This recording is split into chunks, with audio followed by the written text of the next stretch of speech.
may be seated. Good morning. Good morning, Roger. Good morning, Roger.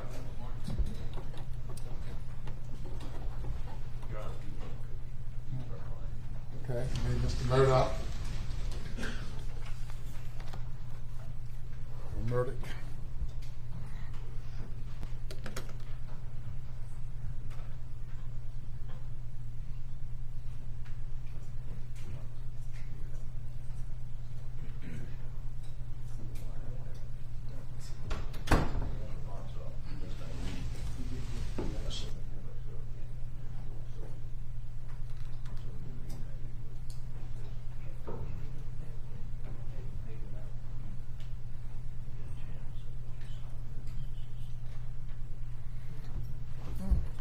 Continuing on, the case of State v. Alec Murdoch, Mr.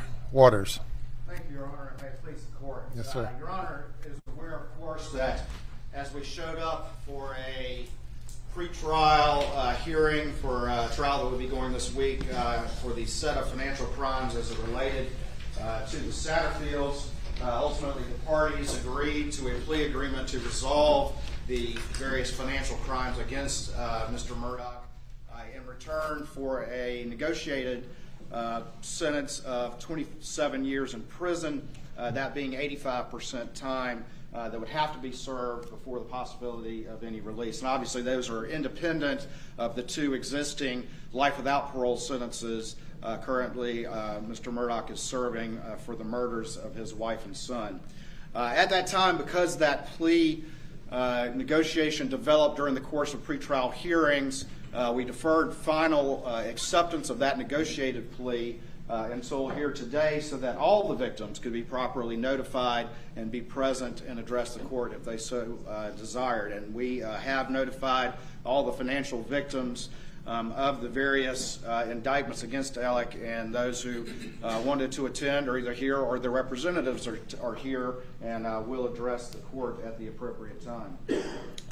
But Your Honor, I think it's important because we ultimately did the factual basis sort of on the fly, and I did go into great detail, but I said at that time that I wanted to spend a little bit more time sort of laying the table, setting the table, and putting a little bit more meat on the bones since we are here post-Thanksgiving about the nature of the schemes that Alec Murdoch conducted.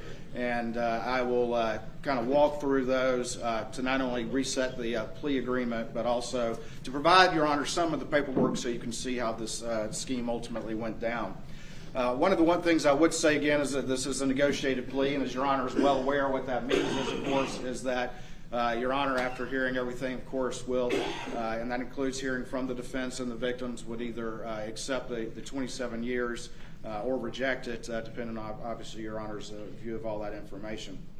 But, Your Honor, to begin with this whole morass, again, I think the easiest way for me to walk back through it would be to go in chronological order and to, again, talk about not only the counts that are being pled to and what's being pled to, but also kind of remind Your Honor of the facts. And I do have some exhibits that I'm going to hand up to Your Honor as we move through this, and I've, of course, already provided copies to the defense. Prior to proceeding, Mr. Harpudi, do you have any introductory comments? Your Honor, only to note that at a juncture after Mr. Waters finishes, we're going to hear from the victims, and I'm told this morning some of the lawyers. My concern is that the Victims' Bill of Rights guarantees the victims the ability to make a presentation. I have no problem with that whatsoever. There's going to be, I'm sure, extensive comments by them.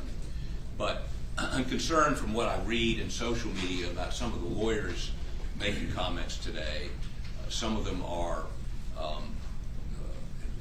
they're going to express anger against me and Mr. Griffin and Mr. Murdoch. Some of them are nakedly using this as an infomercial to sell coffee cups or T-shirts or bobbleheads in an effort to maximize their economic return on this process. I would ask the court either to have the victim speak or the attorneys, but not both. And if the attorneys do speak, they address they're comments to you and not to us, and their comments should exhibit the demeanor of this courtroom, not some sort of marketing ploy. Thank you. All right, thank you, Mr. Harpootlian, and certainly we will maintain the civility and proper decorum of the court. The parties are entitled, victims are entitled to representation, and the lawyers can speak on the victim's behalf, addressing the court and not addressing counsel. You may proceed. Thank you, Your Honor. And again, just to kind of set the table, we all know through this entire process, through the murder trial, through my comments from the initial proceeding we had at this plea, the power and the influence and the family legacy that was exercised, that was so important to Alec Murdaugh, and the trust that his family name and that law license on the wall had in that community and in the state in its entirety. And it was, and with the staff at the firm and with the people at the bank. And there were so many individuals that were trusting of Alec Murdaugh, and that is how this decade-long scheme was able to take place. And ultimately, we had people who came to Mr. Murdaugh for help, people that he told he was going to help, and in many instances, there was significant funds that Mr. Murdaugh paid to those individuals. But that was how the scheme usually worked. It was a sleight of hand. It was where he was handing them a check and had their focus on that he was able to steal money from them behind their back. It was the fact that he used things like Palmetto State Bank and what we've called the fake forge on these disbursement sheets and told his staff to fill those out. And then those go to the finance office at the firm, and it looks legitimate. And your average staff member who is going to never question a powerful senior partner, but these look like legitimate expenditures. And so that was that trust, that power, that influence, that was the only way that these schemes were able to take place. And throughout this investigation, Your Honor, and this ultimately, when we first got involved, the state grand jury first got involved, it was late August of 2021, and I described it before as leading to a whirlwind state grand jury investigation because the side of the road happened not long after that, and we realized that we needed to devote a lot of resources to figuring out what's going on here, because something certainly was rotten there and we needed to explore it. And that's one of the things that, along with investigating the murders, that we focused on. And I want to say this, I'm obviously standing here as a representative of the Attorney General's Office of Attorney General Alan Wilson, and obviously Attorney General Wilson, I'm standing here in his shoes. He's obviously been heavily involved in this case as well. You saw him at the murder trial. And we've come to this result for a lot of reasons. And the reasons are, and the main reason is that, first of all, we have these admissions from Alec Murdaugh that he committed all these crimes. We're able to detail those for Your Honor and frankly for the world, because it's important that the South Carolina judicial system have accountability for those that abuse it, and it's important that we explore the manner in which it was done in some detail so we can see how easy it was for power and influence and trust to be used to steal millions of dollars for years and years. Obviously, as we began that state grand jury investigation with our partners at SLED, and I have a number of SLED agents that worked so hard on this case and on the murder case that are sitting out there that were instrumental as we started to develop this case and worked so very hard. But I want to say this as well, is that as we started to go through this morass of documents and financial documents and bank statements and checks, and again, I have a lot of the state grand jury staff sitting here. I've mentioned my co-counsel Johnny James and our forensic accountant Carson Burney a couple of times, who are also very instrumental in those early days in going through those. And we worked very hard. But I do have to say that we received a lot of cooperation through that process from the very early days, from the first grand jury testimony back in October and November of 2021. We received a lot of cooperation from the firm formerly known as PMPED. They had provided their staff members, their financial people who had done a lot of review themselves. The lawyers in the firm had done a lot of review, and they were able to provide us some of those documents that started this investigation, that gave us breadcrumbs that we were able to follow. And so they've been cooperative throughout that process. Similarly, Palmetto State Bank. Your Honor is, of course, aware that we've indicted Russell Lafitte, who has yet to be tried and therefore is presumed innocent until found guilty. But the bank, who was also in many respects in those early schemes, conversion of those Palmetto State Bank checks was how this scheme took place. And the bank similarly has been very cooperative in doing its own investigation, but also in providing access to documents and providing access to bank staff, and some of whom you saw testify at the financial trial and at the federal trial of Mr. Lafitte.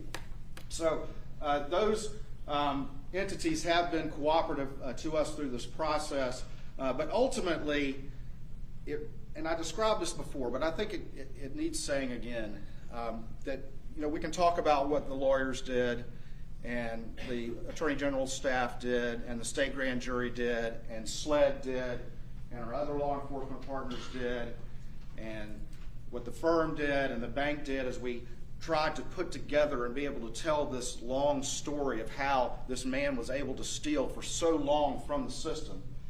But as I described before, the other people that were so crucial to that were the actual clients, the victims, and their representatives.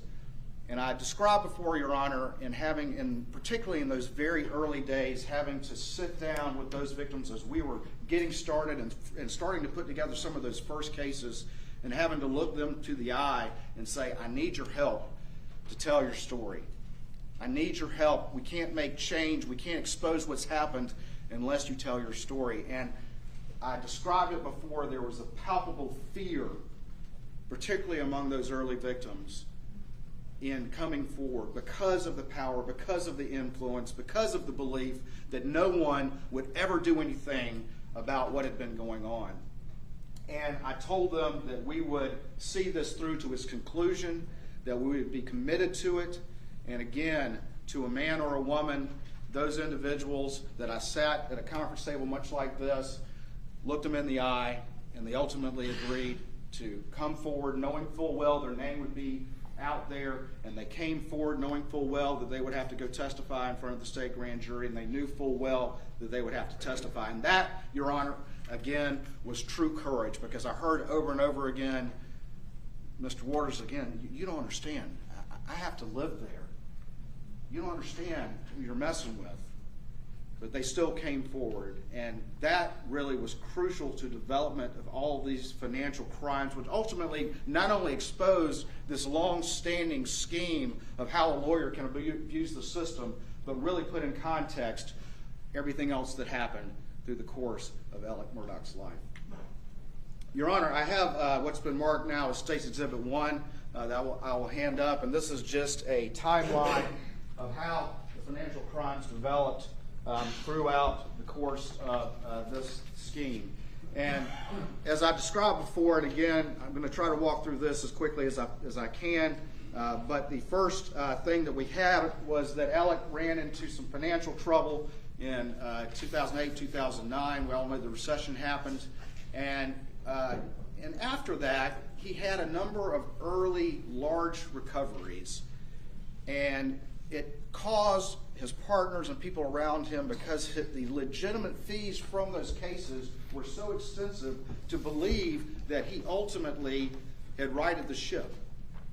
And he did take those legitimate fees, but he was also borrowing so much money, and he then started to steal from those large recoveries. And Your Honor, the first one that is part of the state grand jury cases is Natasha Thomas and Hakeem Pinckney. And Your Honor, there was a catastrophic accident there. It left Hakeem a quadriplegic he ultimately passed away. And Mr. Murdoch came to the hospital to offer to represent them. One of the things that he had done was had Russell Lafitte at Palmetto State Bank appointed as a conservator, and that became crucial to this particular scheme.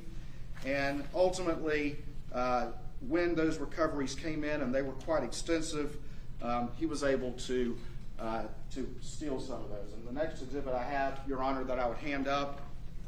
And Your Honor, I would ask, not that first one, but this exhibit, we've redacted account numbers from it, but there is extensive financial information in there. And we would ask that these exhibits, which I think are important for Your Honor to see, but that they remain under seal this time, just because they do have financial information in them. All of them? Or just Not the first one, but the first one. no objection? All right, I'm going to hand up this exhibit right there. And Your Honor, this is the exhibit as it relates to Hakeem Pinkney. And what you see on that first page and on the second page is really the hard work that was done in this case. Because it's one thing to determine that a check went from where it was supposed to be and somehow ended up in Alec Murdoch's world. But it was another thing to figure out exactly how that money was spent and how that money was dispersed. And ultimately, you can see here on that page that when Alec Murdoch, and this would be on December 20th, 2011, stole the $309,581.46, that when we looked and traced how that money was spent, a large portion of it went to go to pay back a personal loan from Charles Lafitte, to pay his father, to pay the Hannah Plyler conservatorship, which is another conservatorship that Alec Murdoch had set up in a case that he had where he had Russell Lafitte named as the conservator. And then ultimately he started to have, and Russell started to lend money from that conservatorship to Alec to keep Alec afloat, to keep him afloat on those many loans that he had with Palmetto State Bank that Russell Lafitte had given him. There's another conservatorship, Malik Williams, that substantial monies went to. But Your Honor, if you flip over to the last page of that exhibit, you'll see a disbursement sheet right here. And these are very indicative of how easy it was ultimately to steal. These disbursement sheets have the recovery amount at the top. They have the various sources, the insurance companies in there, and then they have the legal fees, which tended to be anywhere from 33 to 40% of in this instance,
So it's still muted.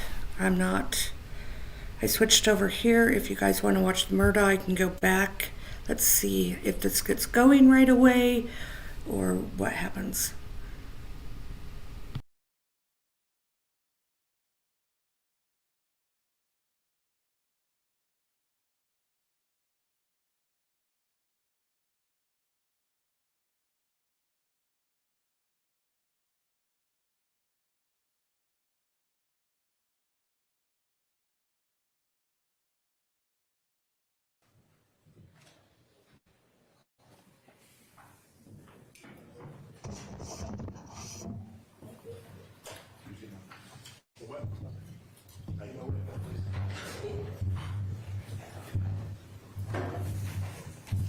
All right, ladies and gentlemen, please be seated.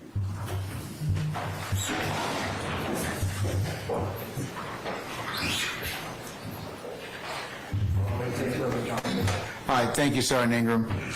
All right, members of the jury, good morning. All right, y'all sound good. You ready to get started? Okay, all right, without further delay, Mr. Steele, you ready to make your opening statement, sir? Yes, sir. All right, then go ahead.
Happy holiday season to everyone.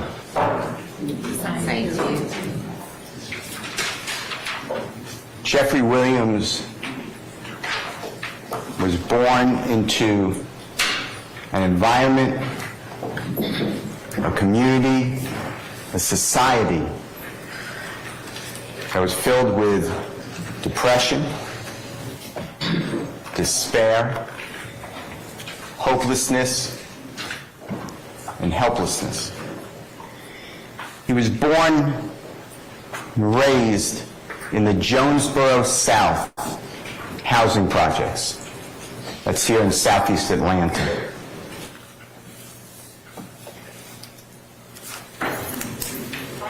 It's a very small 3-bedroom apartment.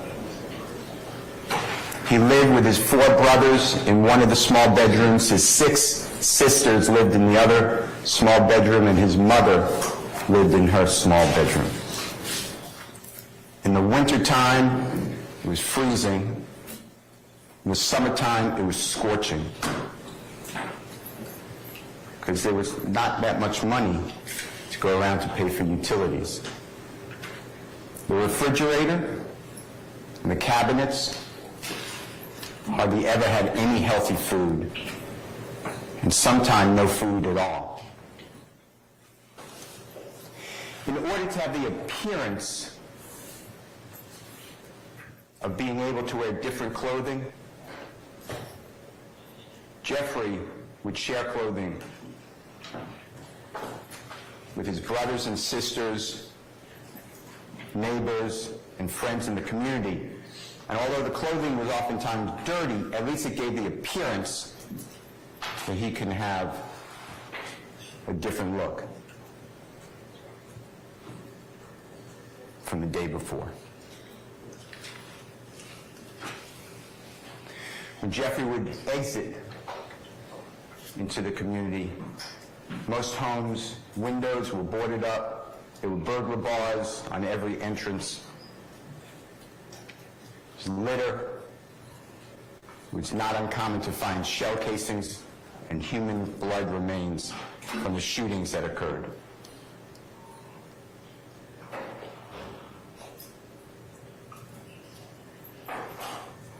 There was glass on the ground from the broken window of the cars. The cars are gone.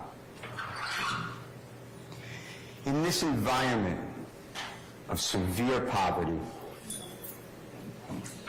severe crime,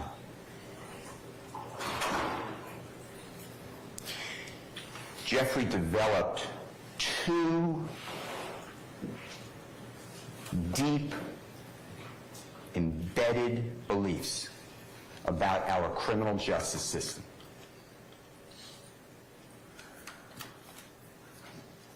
The first one is that it is not justice. Our criminal justice system was not just, at least for people that he saw. Jeffrey would see over and over again people in the neighborhood who were known to be the liars. These are the people that would lie to their kids, lie to their mothers, lie to their brothers and sisters, and then somehow those people would be used by prosecutors, allowed to come before judges. And they would have reduced charges, reduced prison sentences, reduced probationary sentences, no charges at all, on their oath that they come in the courtroom to tell the God's honest truth. Your Honor, You have an objection, ma'am? I have an objection. What's your basis? Your Honor, I'd rather approach and not speak it out loud in front of the jury. It will take 1 second. All right. Thank you. If I put your listening device on, please.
Whoever's got their mic turn it really loud, turn it down. Okay?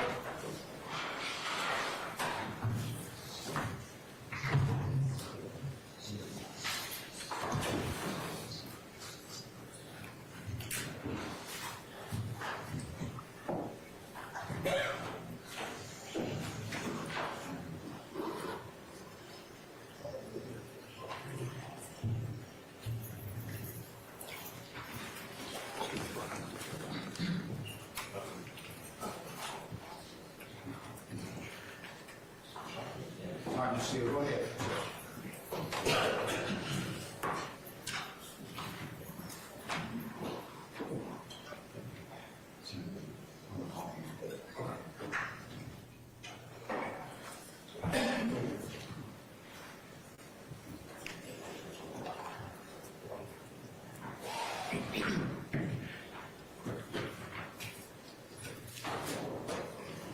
Jeffrey learned that these liars, these snitches, these rats, they would come into the courtroom, take a witness stand to tell the God's honest truth. They were still the same liars. and they would testify against people accused of crimes. Jeffrey thinks that the entire justice system is corrupt. It should be blown up. And everybody who feeds into that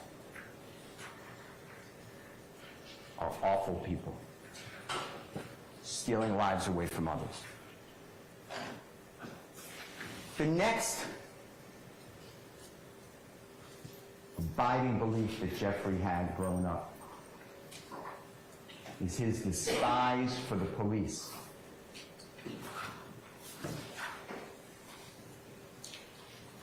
He would see people walking on the streets. This could be an adult, teenager, a child. Wearing their backpacks, holding a football, bouncing a basketball, and the police just swarm in. They're aggressive. They search the backpack. They throw the football over the house. They kick the basketball down the road. It got to the point when people saw the police coming, they just ran. It's different experiences in different parts of America. It's different experiences in different parts of Atlanta.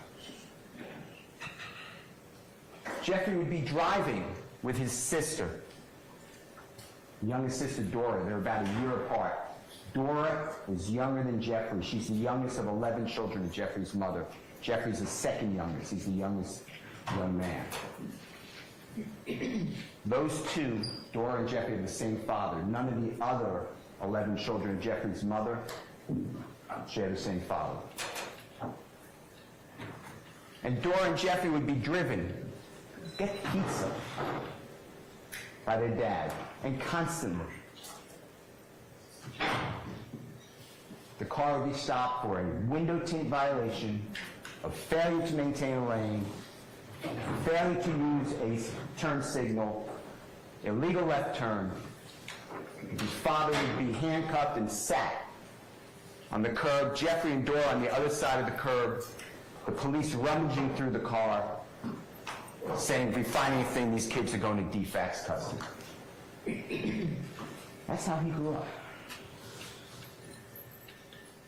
But what really solidified Jeffrey's distrust for the police happened 3 days before his 9-year-old birthday. Jeffrey's born on August 16th of 1991.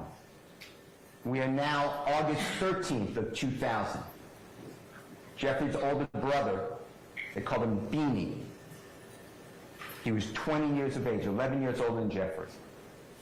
He's shot in the chest.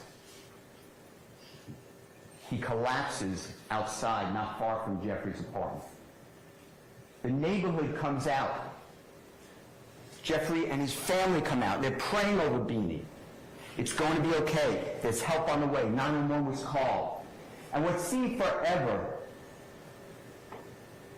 when the police finally did arrive, they didn't go immediately to Beanie. They had to push back the crowd. Jeffrey's mother was hysterical. She was screaming for her child to survive. The police handcuffed Jeffrey's mother, put her on the ground. And when they finally went to Beanie, put a sheet over his face,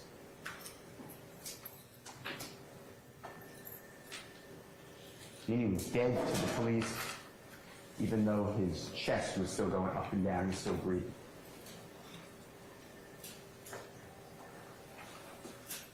The Jonesboro South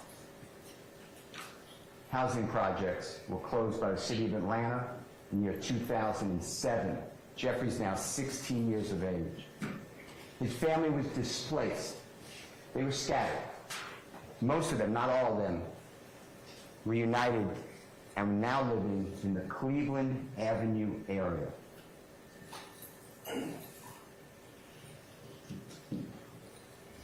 Jeffrey was not educated in his home about go to university, work as a flight attendant for Delta. Somebody would loan you money so you could start a business. Jeffrey believed that the only two ways he can break the generational hopelessness and despair for his family, himself, and he wanted to break it for as many people as he could who were in this struggle, was to be a professional athlete or an accomplished musical artist. Jeffrey chose the latter. And from that day forward, every week, every month, every year, to this day, Jeffrey practices to make himself a better musical artist. In Jeffrey's neighborhood, rap, it's a subset of hip-hop. Gangster rap is a subset of rap. That was the most popular music at that time. So Jeffrey sought to find out how can he accomplish his mission to be a successful rapper.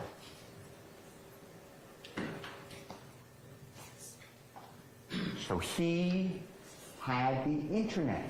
They were poor, but they had phones with the internet.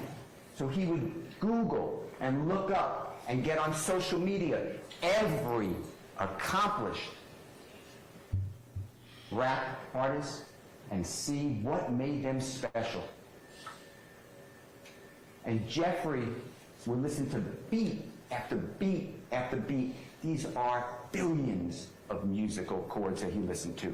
And he tried and he forced himself to be able to speak fast within the beat and rhyme words. Jeffrey can't sit there and write out the words. He doesn't spell well. But he can listen and learn and look up what words mean, or just make up words to put them into the beat. And Jeffrey studied two rap artists particularly.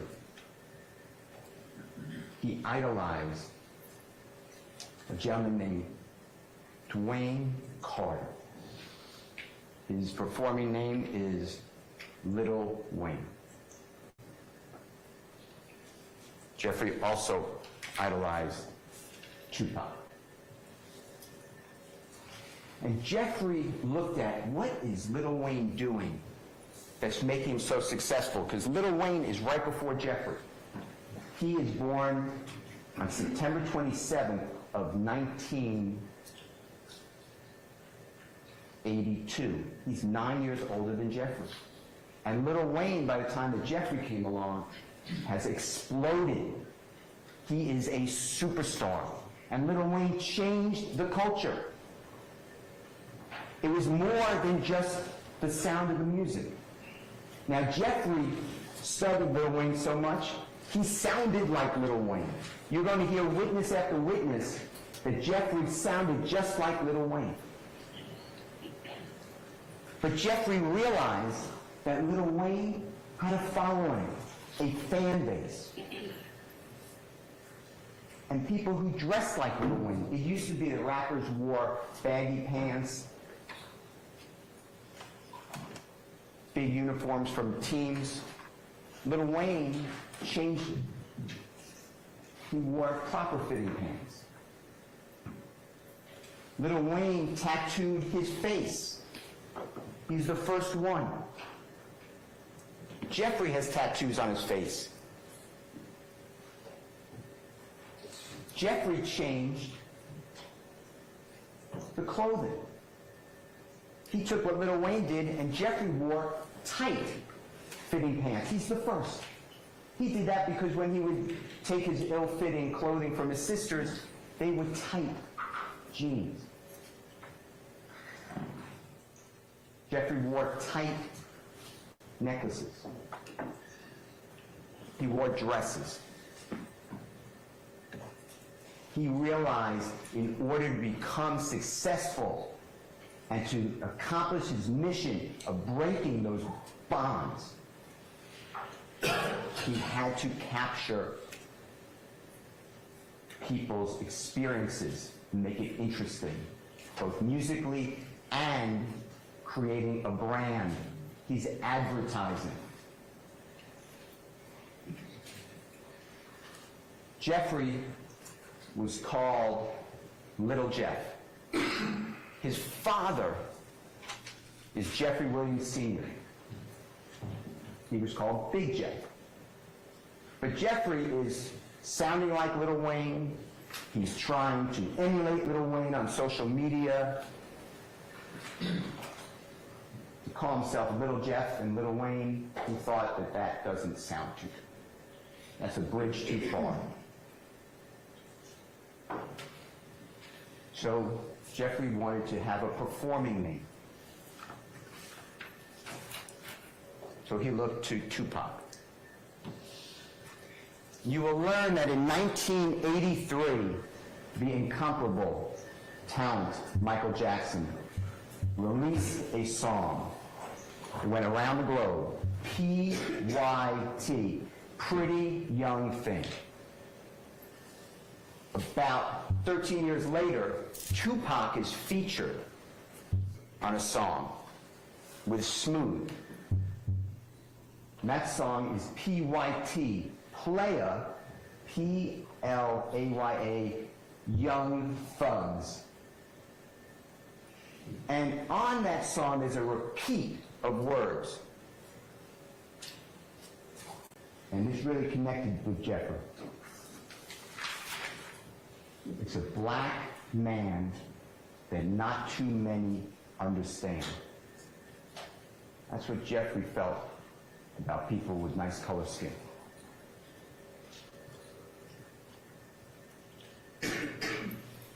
Jeffrey had interest in women, but he never considered himself a player. A player to Jeffrey was somebody who had the girls kind of coming at them at all times. Jeffrey wasn't like that. Jeffrey was shy. He was really tall and really skinny. He was malnourished. His teeth were rotten. There was no money to go to a dentist. And all the sugar from the candy that he ate to keep substance in his body rotted his teeth. So Jeffrey would speak by covering his teeth with his lips, or often speak like this, with his hand or his arm over his teeth, because he had low self-esteem. He was made fun of and bullied growing up. So he got rid of the player. That was not going to work for him. But he kept the young thugs. He got rid of the S, and he became a performer, young thug. And from that day forward, he insisted everybody call him Young Thug. On every type of tweet, Facebook, social media of any kind, on any records, he refers to himself as Young Thug. And that fit in to the appearance of the gangster rap. Because most people think about a thug as a criminal. But to Jeffrey, thug had a different meaning. Now, some of you read books about Tupac and what it meant to be thug life. Thug life, the hate you give little infants, F's, everyone. Meaning discrimination and racism hurts all of us. We teach that to our kids.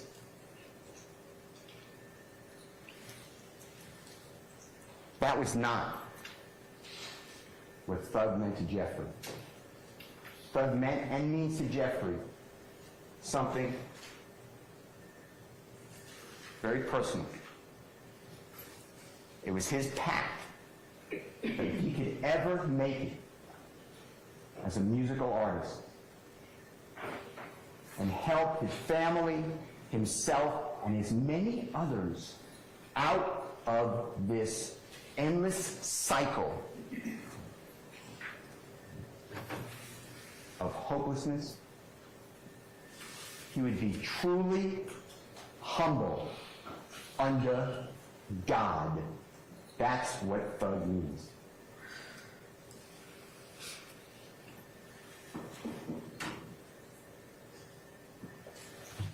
Jeffrey is talented.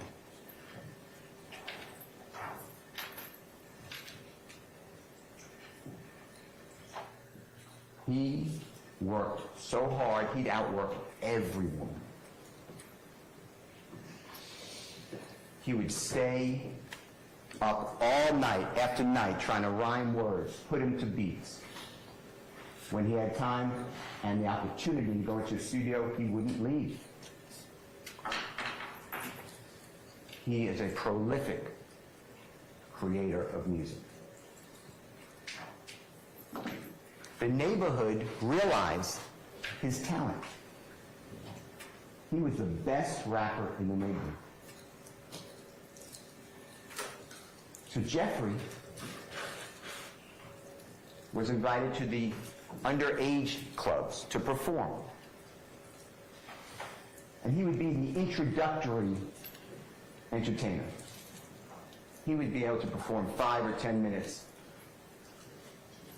$50, get paid $100 sometimes. He's about 17 years old, 2008, 2009. When Jeffrey would leave the establishment, he'd get robbed. And the money was gone. And that money may not be a lot of money for some of you in 2008 or 9, but to Jeffrey, it was food. It was meals for him and his family. The next time Jeffrey went for an event, he did not get armed robbed. There's a man in the community who's a man of influence in the community. He was allegedly the leader of Raised on Cleveland, the supposed gang, rock crew. He was supposedly the leader of the Bloods in that area, in Cleveland Avenue. His name is Quentin Porter. Goes by Boo or Big Boo. And when Jeffrey comes to make the performance, he's no longer there for 5 or 10 minutes. He is the lead performer. He's going to go last. As the time went on, the neighborhood got behind Jeffrey. The rock crew, the Bloods, the whole neighborhood, they would put up signs on the post, come out tomorrow night. Watch our own young thug perform at this establishment. The place is sold out now. This is no longer 25, 35 people. There are hundreds of people in the club. There are hundreds of people in the parking lot trying to get into the club. There are hundreds of people backing up in the streets, all to see Young Thug. The people who own these establishments are making money. They are attracting customers. Word gets out.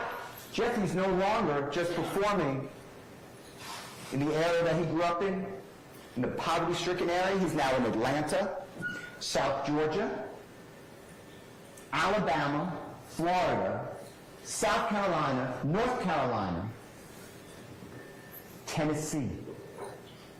He is performing all of the time. By 2011, Jeffrey released his first album. It's entitled, I Came From Nothing. And yes, he speaks about killing 12 and people being shot and drugs and drive-by shootings.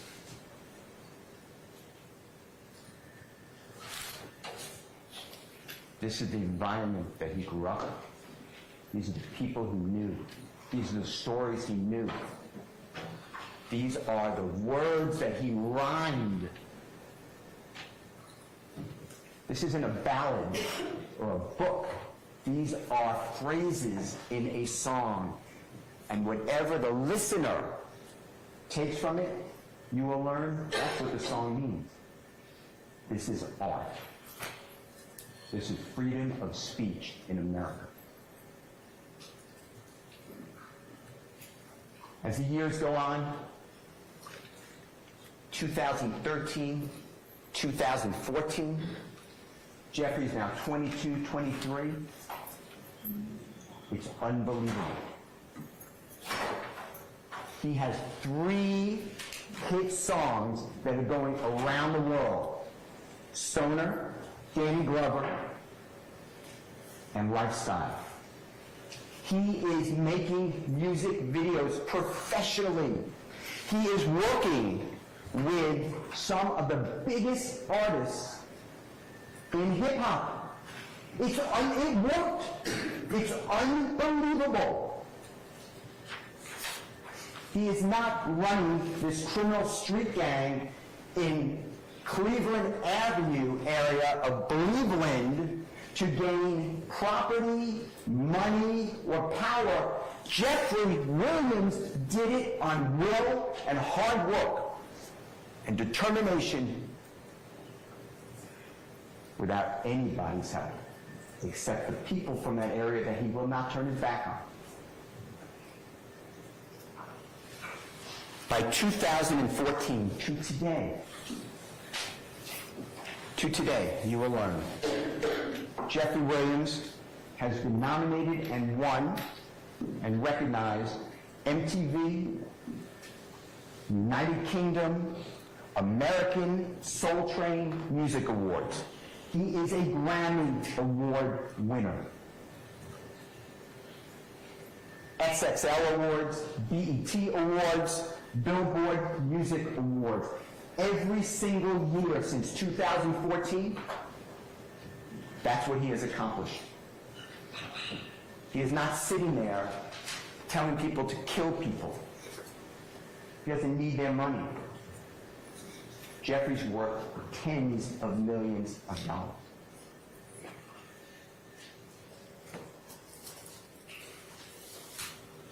Jeffrey has been a sponsor for Puma, Calvin Klein.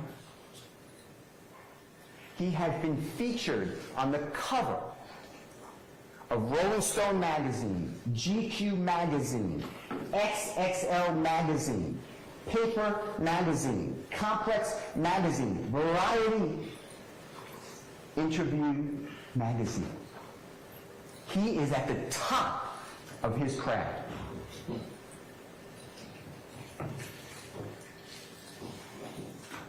Jeffrey is so talented in music, he doesn't only do gangster rap. He does rap, gangster rap. He has hits in country music, popular music or pop music, Latin music, Afro, beats. He's been featured on NPR, Tiny Desk. He's played numerous times on Saturday Night Live, Jimmy Fallon Show. Jeffrey has performed in almost every continent on the earth. He's performed in front of more than 300,000 people that come for him. His social media feed has more than 10 million followers. He's not the creator.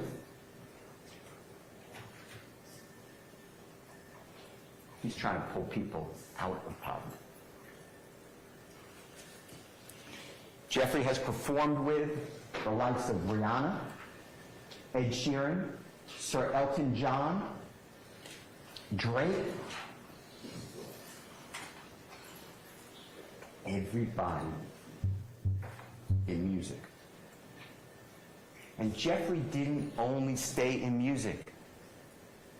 He did fashion. He's an icon in fashion. He has been to Paris, to Spain, all over Europe at the fashion shows. He has his own clothing lines. People are walking around the earth today with Jeffrey's picture tattooed on their calves, on their shoulders. They have his lyrics on their bodies. YSL, when Jeffrey was coming up and making it, Lil Wayne had and repped, talked about Cash Money Records. That's his label. Jeffrey's friends in Cleveland Avenue, they call themselves YSL. Because on the pants, the tight-fitting pants, the women's pants that they're wearing, it says YSL, Yves Saint Laurent. That's where that comes from.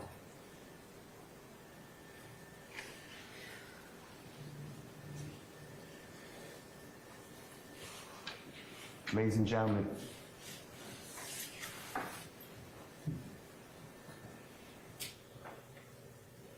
Jeffrey stands before you charged with some of the most serious crimes in the state of Georgia. I'd like to go through with you each and every crime he's charged with in the indictment. The indictment's thick. You're going to have it. At the end of the case, the Honorable Judge Granville will give it to you. You should read it. It's the charging document. It is critical in the case. There are many counts. Most of them Jeffrey's not charged with. But everybody, there were 28 people who the prosecution, through the grand jury, indicted together. They're all in count one. That's why this is a joint trial, because everyone's in count one. That was the decision of the prosecutors. You will learn that Jeffrey doesn't even know most of the people in this indictment. He doesn't know them. They all know him because everybody in that area knows Jeffrey Williams. He is known as the Michael Jordan of that area. And he didn't get out and stay away. He tries to come back and give people hope because he knows what it is to be depressed, hungry, and have nothing going for you. The first count is a RICO conspiracy. And the supposed objective that the prosecution charged is that Jeffrey, along with others, had a meeting of the mind. They had an agreement. They have an agenda together.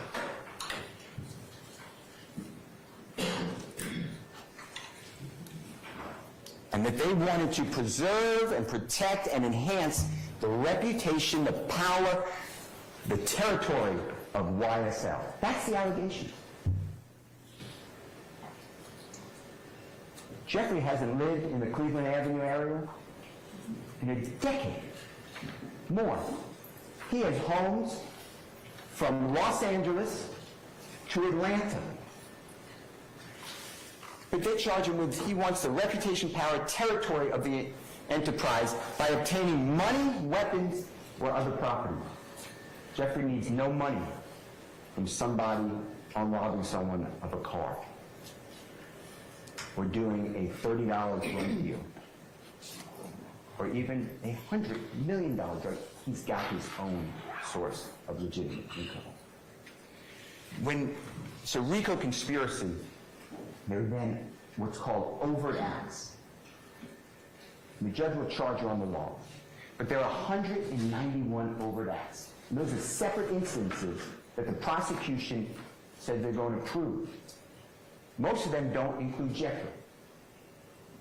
But the ones that do, I'd like to go through with you. And I've broken it up into 3 categories because an overt act can be a crime. It doesn't have to be a crime, so I then wrote chats, social media, any type of statement, because the prosecution has been investigating Jeffrey for a decade. They have all of his personal chats. You think you're talking to somebody on Facebook in a personal chat? They have all of his thoughts. They put these in the indictment. The third category are lyrics. So I'd like to go through them with you. First is going to be supposed crimes, and these are the overt acts that you will see that involve Jeffrey. As you can see, Jeffrey has never been convicted of a crime. He stands before you, he's not a convicted felon. He can vote, he can carry a gun, he can be on a jury. But now, these acts are embedded in the indictment. So let's start with the first one.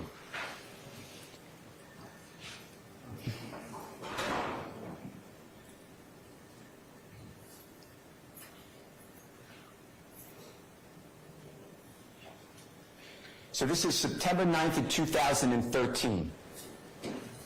Jeffrey just turned the age of 22. And he's driving in a car, and he gets stopped, of course, for failure to maintain a lane. And the police officer comes up to the car, and Jeffrey doesn't have a license. Doesn't have a valid driver's license. So now he's under arrest. Police officer says he sees pills, Xanax pills, 7 of them, on the console. Police officer searches the car, and underneath the front passenger seat, there's no passenger, is a gun. That weapon comes back stolen from Andrew and Ann Phillips months before. There is no evidence that Jeffrey's involved in that burglary of the Phillips home. There's no evidence Jeffrey ever touched that gun. You're not going to hear any type of DNA, fingerprints. In fact, Jeffrey says, that's not my gun. The police officer wants to know, whose gun is it? Jeffrey's not talking to police. So Jeffrey gets arrested. That case got dismissed. But 10 years ago now, it's an overt act for you to consider. You will learn that this stop was video recorded and audio recorded. But the City of Atlanta Police Department, the District Attorney's Office of Fulton County, I demanded that. They can't find it. So you're going to rely on a report of an officer who doesn't remember this incident. That's it. That's an act in furtherance of a conspiracy. That's the entirety of it, that first overt act. The next one. This is overt act 5 through 7. You may notice that Jeffrey's not even alleged to be in this overt act, but now you're going to hear Jeffrey's supposed involvement. This is 2 days later. It's September 11th, an infamous day in America. It's 2013. Jeffrey was arrested, if you remember, for the last overt act, September 9th, 2013. He made bond. He just got out. Walter Murphy, he grew up with Jeffrey. He's one of the people that would exchange dirty clothing with Jeffrey. You will learn that they would have no money between them. One of them would come across $1. They would split the food that they could buy with that $1 together. Walter Murphy is with a person named Adrian Bean and Fred Plethora. And there is an armed robbery of Mr. Dotson. Gunfire went out. police are always in this area. So when the gunfire was heard, police respond immediately. Adrian Bean is driving the car. This is a car that he borrowed from a friend. This has nothing to do with Jeffrey. So he commits a crime in someone else's car. Adrian Bean almost kills a police officer, almost runs him over, driving so recklessly, high rate of speed, goes across a neighbor's lawn, over an embankment. The car is now airborne. It goes over, you'll see pictures, goes over a parked police car in a parking lot and slams into the side of a laundromat. The car crashes. Mr. Plethro is shot. Police are firing at the car. Mr. Murphy is shot. Mr. Bean runs away. He's captured. Mr. Bean, you will learn, is told, hey, we believe there was a fourth person in that car. If you make that young thug, we'll go lenient on him.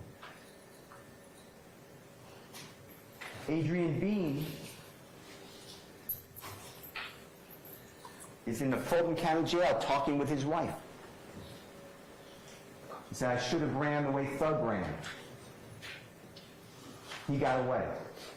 That's recorded anytime an inmate, a person is incarcerated, in a jail. Most of the time, if they're speaking with a pastor, a lawyer, their calls are being recorded. You will learn that Mr. Bean also stated on a recorded call, they gave us a story to tell.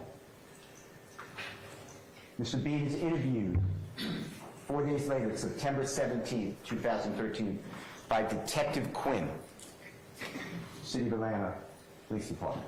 Detective Quinn it's a big case because police officers are discharging their weapons. People are getting shot. Detective Quinn interviews Adrian Bean. And Adrian Bean tells him, they talk about this recording. Adrian Bean tells him, I lied to my wife. Everything on those recordings are not true. Jeffrey was never arrested for this. He was never charged for this. He was never prosecuted for this. He's not even in our indictment on Overt Act 5, 6, or 7. But now, we're going to hear from Mr. Bean. That's it for the next one. Somehow that furthered this conspiracy. Jeffrey was not even charged. Next overt act is January 7th of 2015. Now, this is a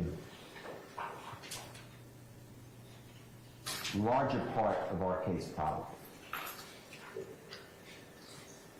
God forbid Donovan Thomas is going to be killed 3 days later. It's going to be January 10th of 2015. And in order to understand this rental car, and there's nothing clearly wrong with renting a car, but in order to understand this rental car and then 3 days later the killing of Donovan Thomas, you have to understand some background.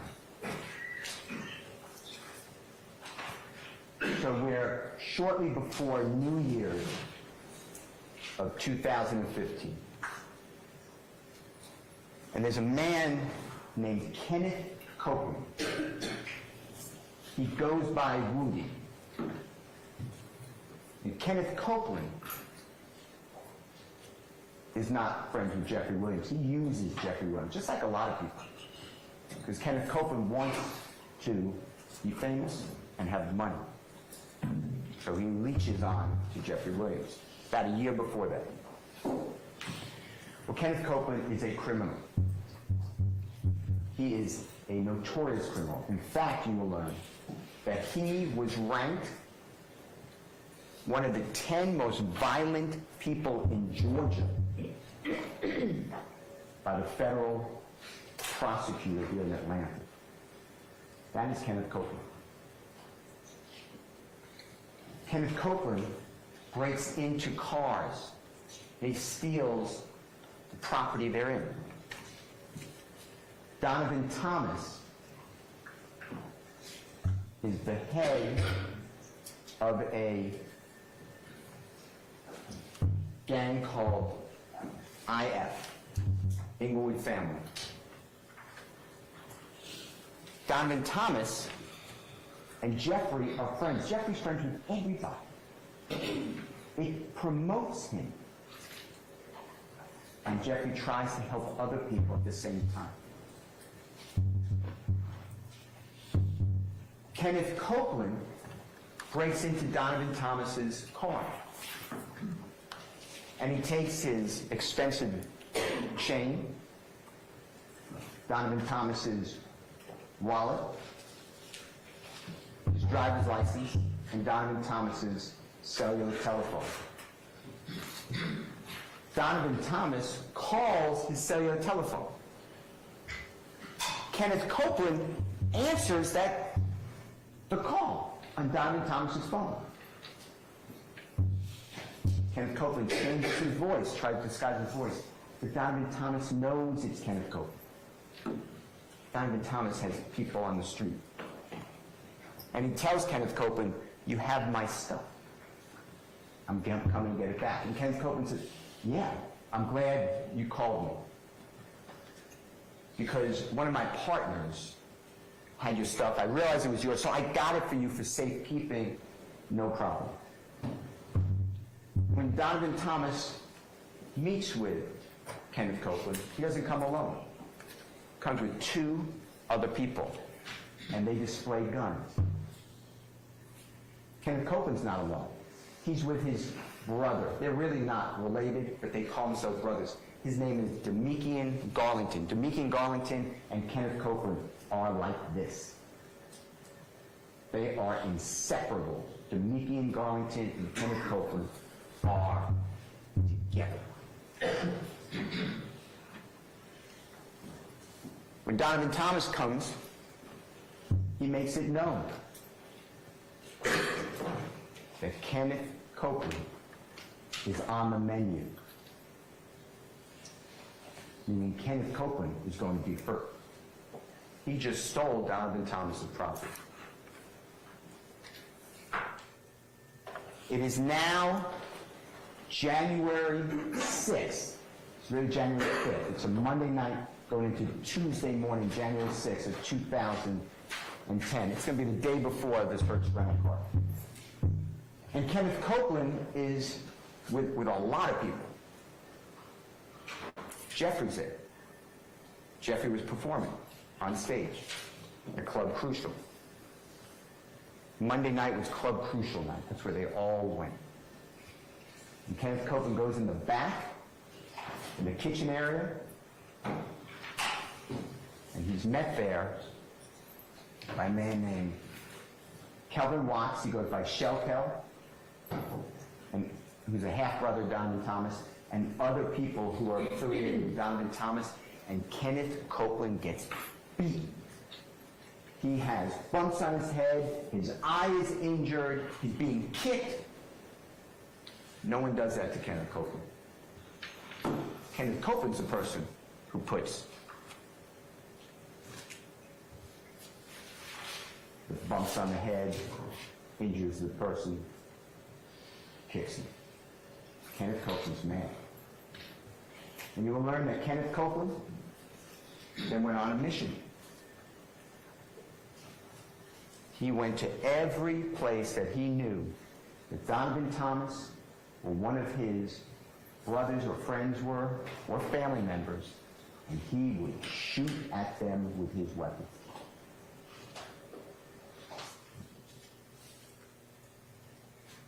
On the 7th day of January 2015, Kenneth Copeland told Jeffrey,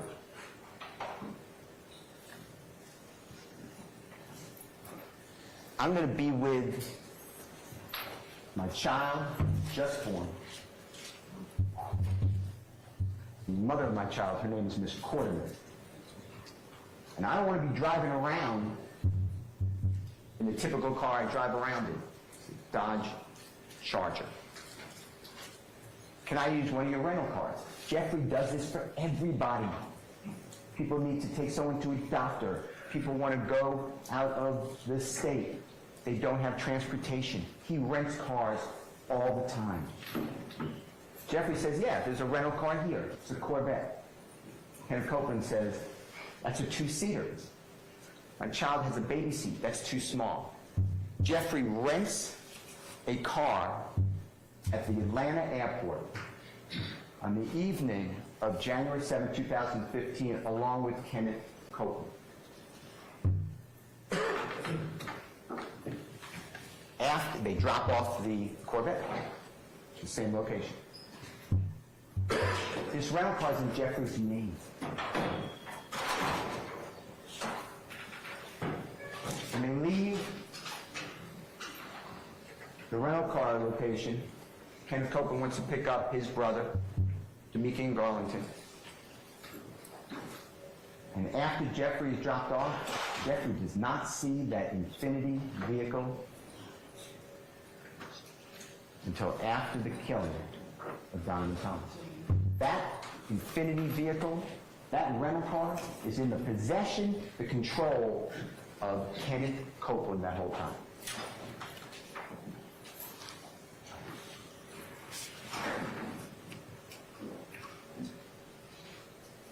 The 8th of January, Kenneth Copeland is shooting at Donovan Thomas and his friends, associates. He's using this Infiniti vehicle. He's using another vehicle. He is on a spree. It's now January 10th of 2015. There's a New England Patriot,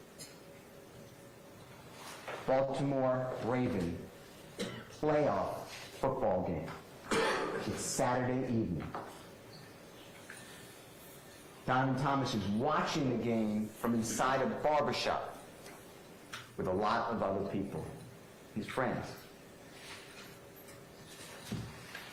At approximately 7:22 that evening, of Saturday, January 10th, 2015,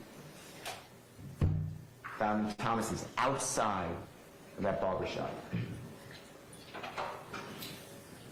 His Chevrolet Tahoe is parked in that parking lot. Car drives by. You'll see a video, a surveillance video from the stores. You'll see sparks. It's gunfire. Donovan Thomas is struck fatally. The EMTs try to save him. He's taken to Grady Hospital. He's surgery after surgery, and he leaves us. 2 other people were shot as well, but their injuries were not fatal.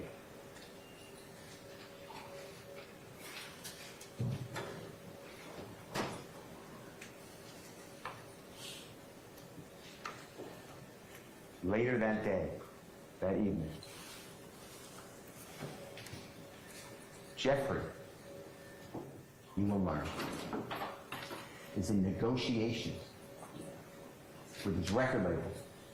They want to give Jeffrey over $800,000 up front. And the contract's worth millions to produce these records. That's what Jeffrey was working on. He was working on a music video. No one's going to say that Jeffrey is at that scene of the shooting.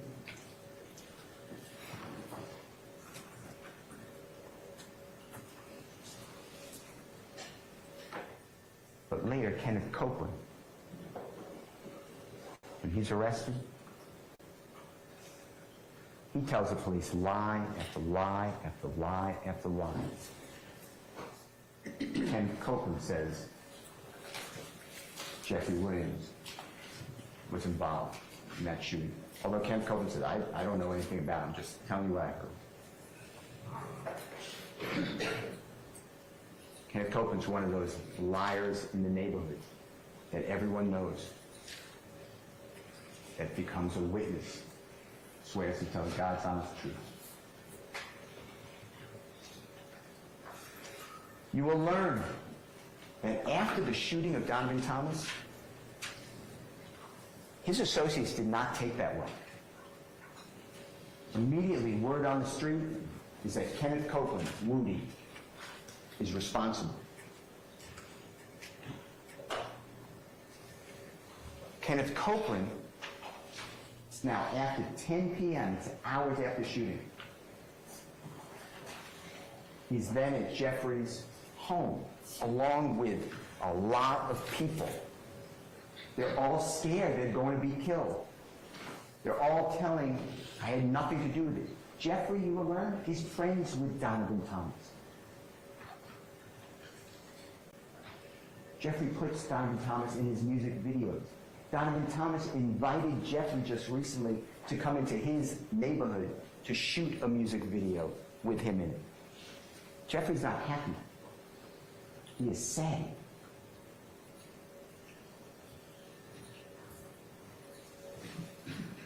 Kenneth Copeland says, the police are calling Kenneth Copeland.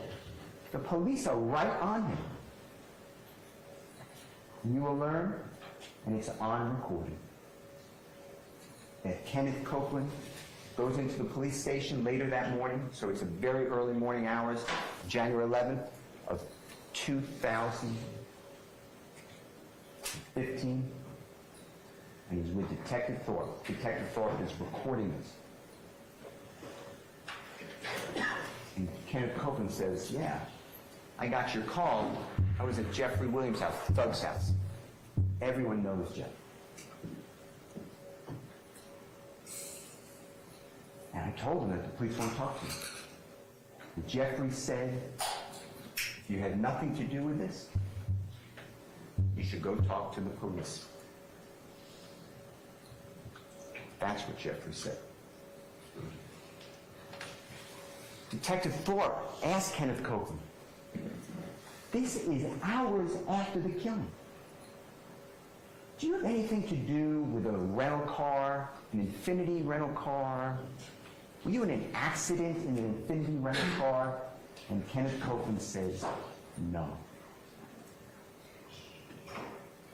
He's just a liar. Kenneth Copeland tells Detective Thorpe, earlier today, during the time of the killing, I was at the Green Store. The Green Store is like a grocery store. It's green in color. It's called the Green Store. It's not far from where Donovan Thomas was got killed.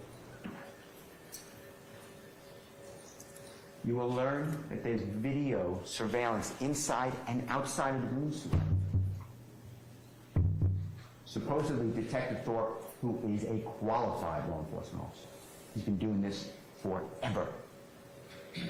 I'm being told that, no, we never got the video of the Green Store to support the supposed alibi of Kenneth Copeland.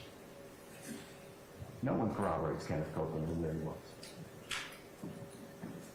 You will learn that Kenneth Copeland eventually says, it's now June of 2015, gets rearrested. He doesn't want to be in jail.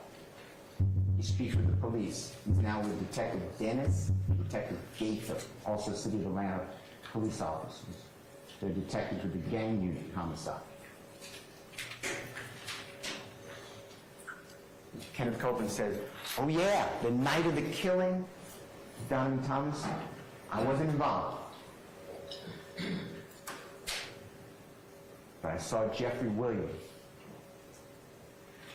He was at the McDonald's on Cleveland Avenue. I saw him with all these other people. And then I followed him to his home. It's about 8 o'clock at night.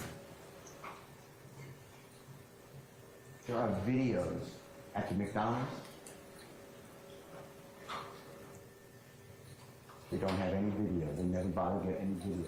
We even try. But we have phone records. And phone records can show that they're not GPS. This is not like you're within 5 feet of this area if you call E911 or something. But it gives you range, maybe 1.5 miles, maybe more. And tells you which tower you're hitting off of.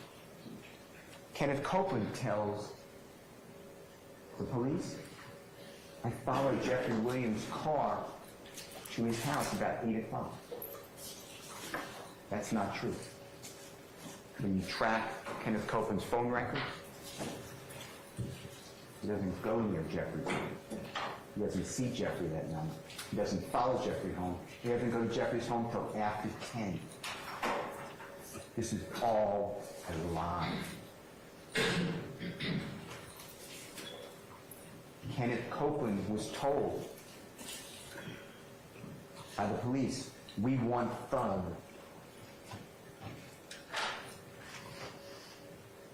That's how he gets the deal. Because Kenneth Copeland was also told, you're an armed career criminal. You're going to spend 25 years in federal custody for having a gun. You're going to be dying in the state of Georgia custody because we're going to charge you with gang crime after gang crime after gang crime. But you can help yourself out. On Kenneth Copeland's word, Jeffrey Williams stands here concerning that overt act. So Jeffrey Williams rents a car in his own name to use in a homicide of his friend.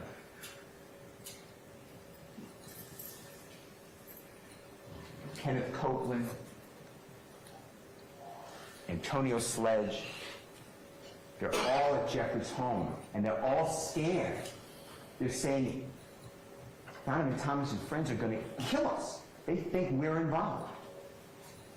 Jeffrey gives money to Antonio Sledge so he and his family can get a hotel room and not suffer a potential drive-by shooting. Because Kenneth Copeland said they're all going to be killed. Kenneth Copeland made them all supposed targets by the IF gang. Kenneth Copeland, Sharon Jackson, Demonte Kendrick, others go down to Miami shortly after the shooting. Jeffrey was performing them. Jeffrey wanted them to be safe, not get hurt, until people calmed down. Jeffrey then sent them back to Atlanta. Jeffrey then went on tour, because you will learn by April of 2015, Jeffrey did his first nationwide tour. He did with a performer known as Travis Scott. In the summer of 2015, Jeffrey then toured Europe, performing there, and going to fashion shows. Jeffrey Williams is not involved. On the next overt act, you will see these are the people. This is overt act number 17 and 18 and 19 and 20. And this is charging murder and then attempted murder for shooting the second person who was shot that night, and then the third person, Mr. Sanders, who was shot that night, and then participation in criminal street gang activity. You may notice that the overt act doesn't even include Jeffrey. No one charges Jeffrey with murder. But here we are. The next overt act is April 26, 2015. Jeffrey is touring. He is performing. He's in Louisiana. Lil Wayne, his idol, Jeffrey idolizes him, came out against Jeffrey, called him gay. Jeffrey did a promotional social media release where there's people with guns on either side of him, and Jeffrey's saying, come to this concert, we'll see what happens, come on to the concert.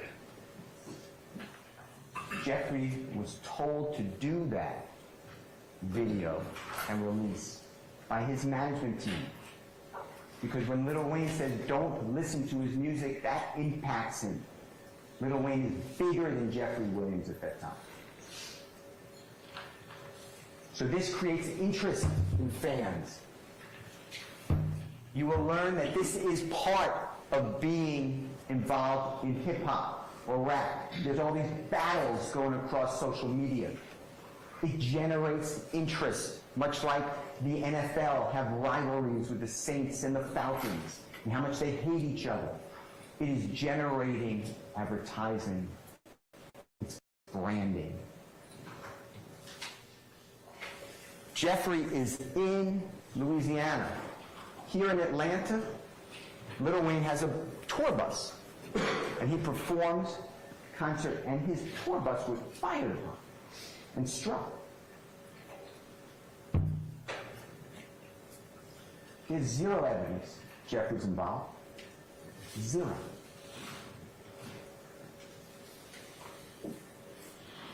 Jeffrey's not even named. And now you're going to hear about it. Because Jeffrey's the king slime. He just controls everybody, even without any evidence to support it. Because that's the theory of the prosecution and the police who have targeted Jeffrey Williams. The next overt act is July 7th of 2015. Jeffrey is at Perimeter Mall, that's located in DeKalb County. And he's in the mall and he's buying 50 to 100 sneakers, brand new sneakers. And he's going to do a video shoot. And he's going back to Cleveland Avenue where the children don't have proper footwear. He's going to give out these sneakers and allow the children to be in a video shoot. So that's why he's at the Perimeter Mall, and he's there with friends of his. And he's on a Segway scooter. It's like an electric skateboard. And the mall security comes over and tells Jeffrey and his friends, and you'll see video of this, they have to leave the mall. You can't have a Segway inside the mall. Well, Jeffrey leaves the mall. But the security officers follow him. They follow Jeffrey and his friends to Jeffrey's Jaguar. And the security won't let Jeffrey leave. Won't let his friends leave. They're standing around the Jaguar. They can't shut the door to the Jaguar. They can't pull out.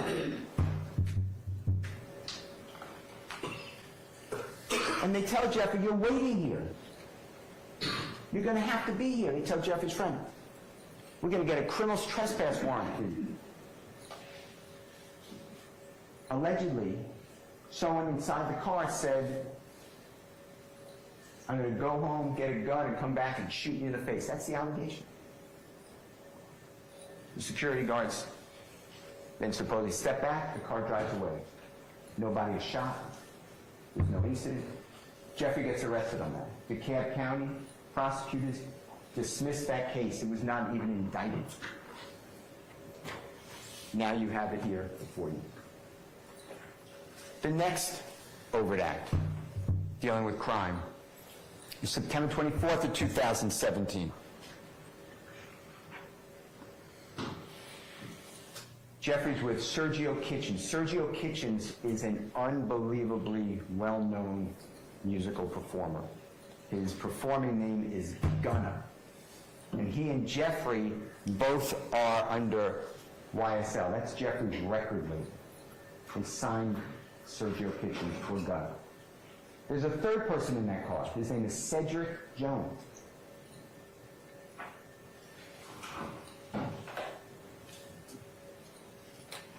car is going to Peachtree DeKalb Airport. He gets pulled over for a window tint violation. The officer gets Jeffrey out of the car in handcuffs, Sergio Kitchens out of the car in handcuffs, Cedric Jones out of the car in handcuffs. Police search the car. They find in the car supposed methamphetamine, supposed hydrocodone, marijuana, and a stolen firearm. Jeffrey was on his way to perform at the Jimmy Fallon show that night.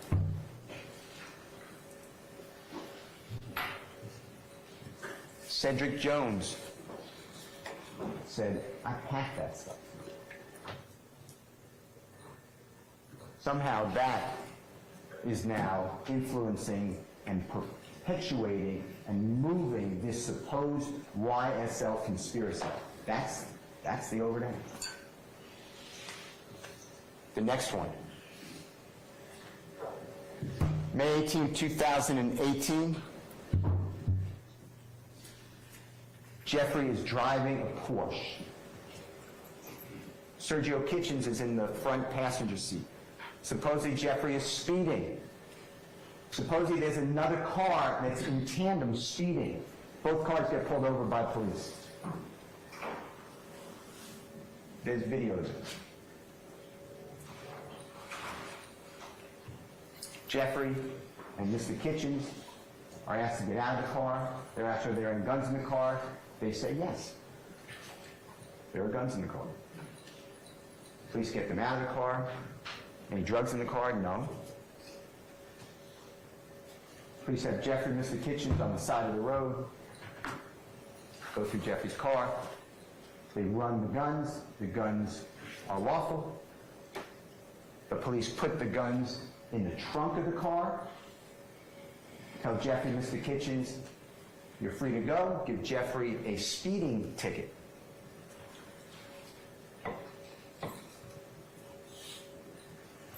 Jeffrey's driving away. He stops the police. Inquires about what's going to happen with the other gentleman in the other car. Police say, no. Go to jail. They have in the car weapons, 30-round magazines. It's not in Jeffrey's car. There's going to be zero evidence that Jeffrey put those guns in the car, knew those guns were in the car, had anything to do with them. That's your overt act.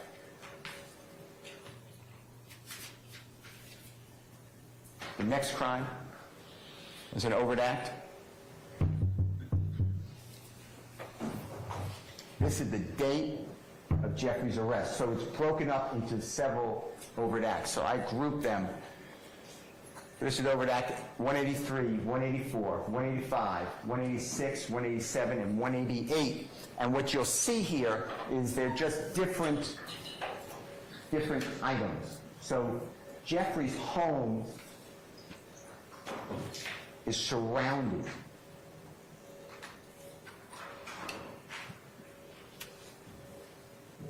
on March 9th of 2020 by law enforcement. Law enforcement has tremendous military power.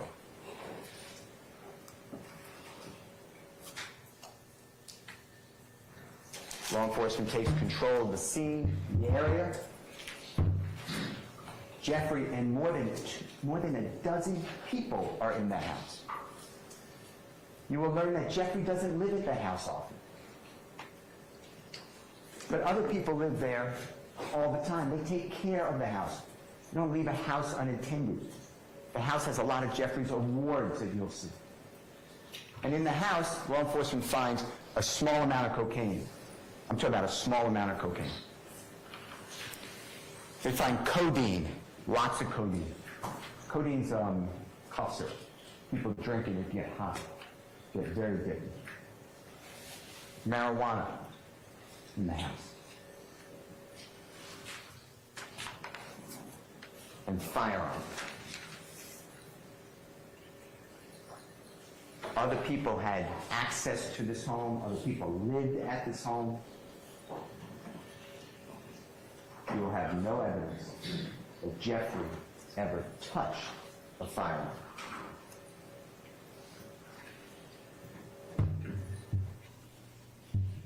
Those are the overt acts involving Jeffrey. And somehow that furthered this conspiracy to create territory and property and money and respect and reputation. The next series of overt acts deal with videos that are released on the internet, photographs on the internet, chats. These are not released on the internet. The chats are personal. So this is when you really know what Jeffrey's talking with people, and then conversation. So the first one is November 3rd, 2014. That is Jeffrey in the red sweatshirt. That is Mr. Copeland. That's Kenneth Copeland, Woody, in the white sweatshirt. And they're wearing different colors. And the RG is Rich Gang. That is a musical gang, a musical artist. Rich Homie Quan, a man named Brian Williams, Birdman, Jeffrey Williams. They had lifestyle that went across the world. Success. And Jeffrey is holding up his fingers.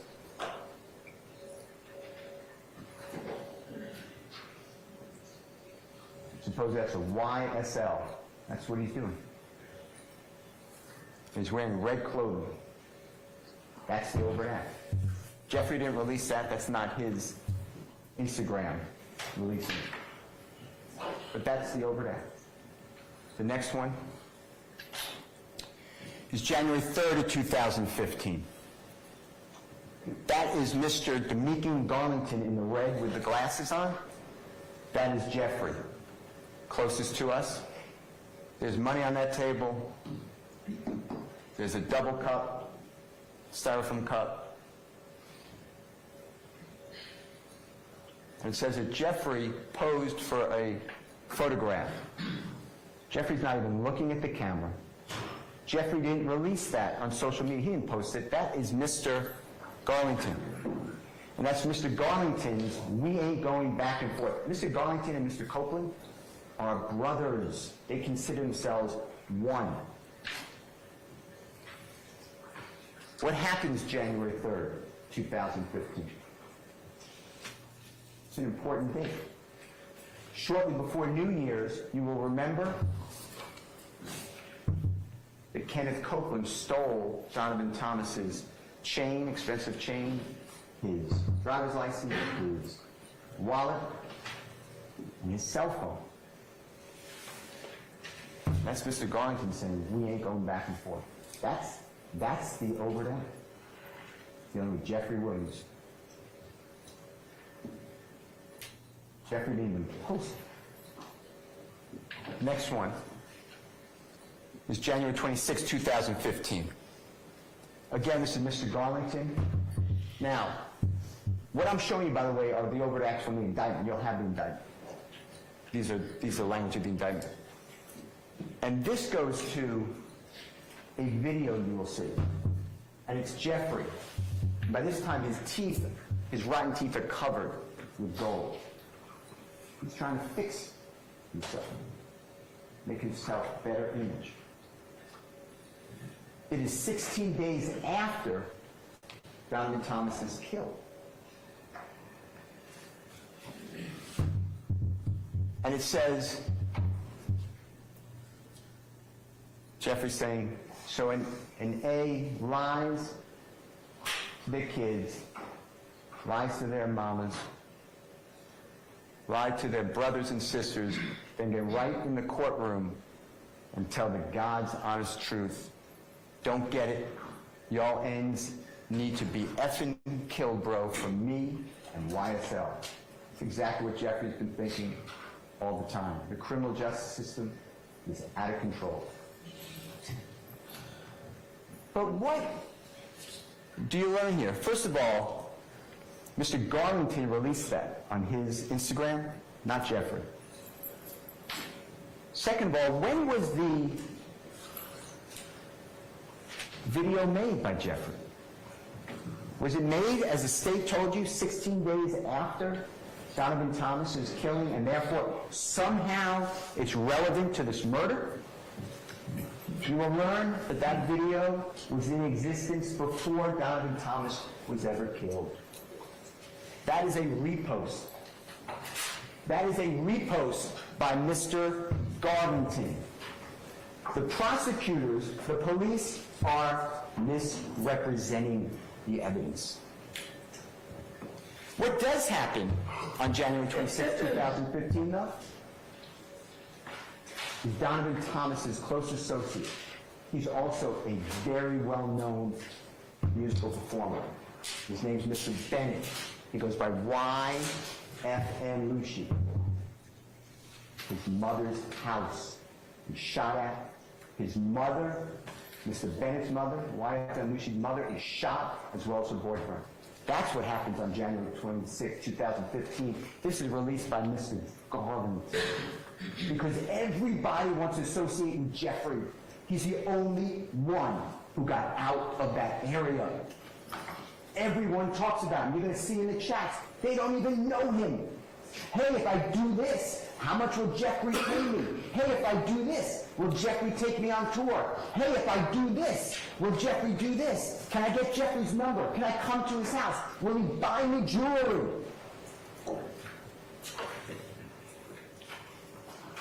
They use Jeffrey.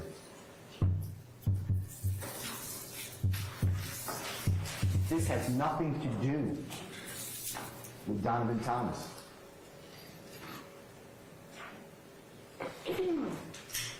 But that's what you're being told. The next one is February 9th, 2015. Jeffrey is in a car. You'll see the video. He's singing. He's singing. And he's making signs with his hands that the prosecuting police say are gang signs. I can make gang signs. This is America. I can speak favorably to the Bloods, to the Crips, to Donald Trump, to anybody.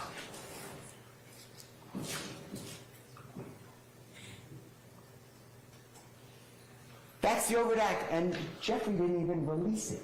This is on Mr. Garvington, who Mr. Garvington wrote, "You did 30.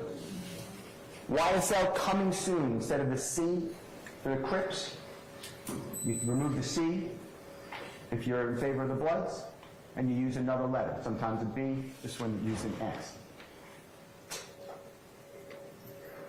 You will learn that in the YSL gang, it's now called a hybrid gang, because there's not only Bloods, there's Crips, there's anybody who wants to come, no rules.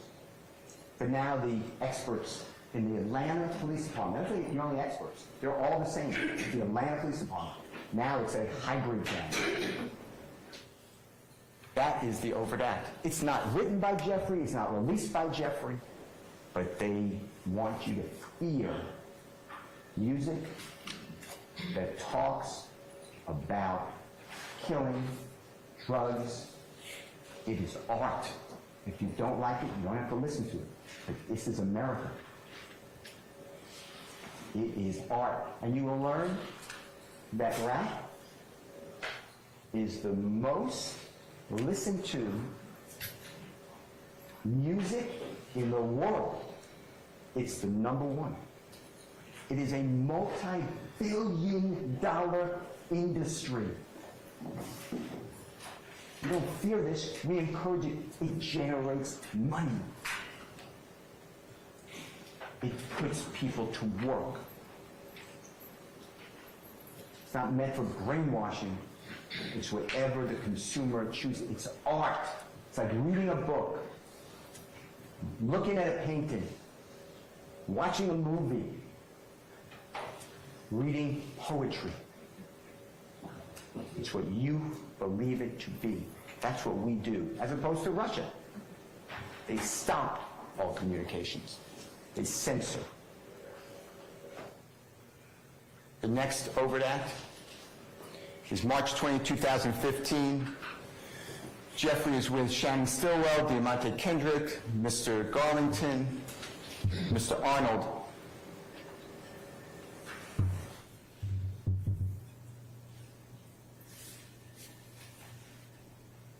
And they are using their hands to make signs.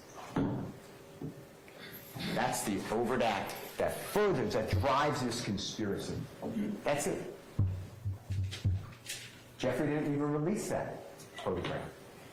Who releases it? Mr. Garland. Next. It's almost New Year's 2017. Antonio Sumlin also comes from the impossible life that Jeffrey was born into. He's with Jeffrey.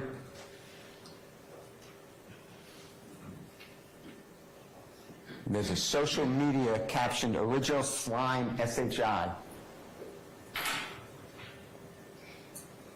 And Jeffrey's saying, "Murder Gang BIT."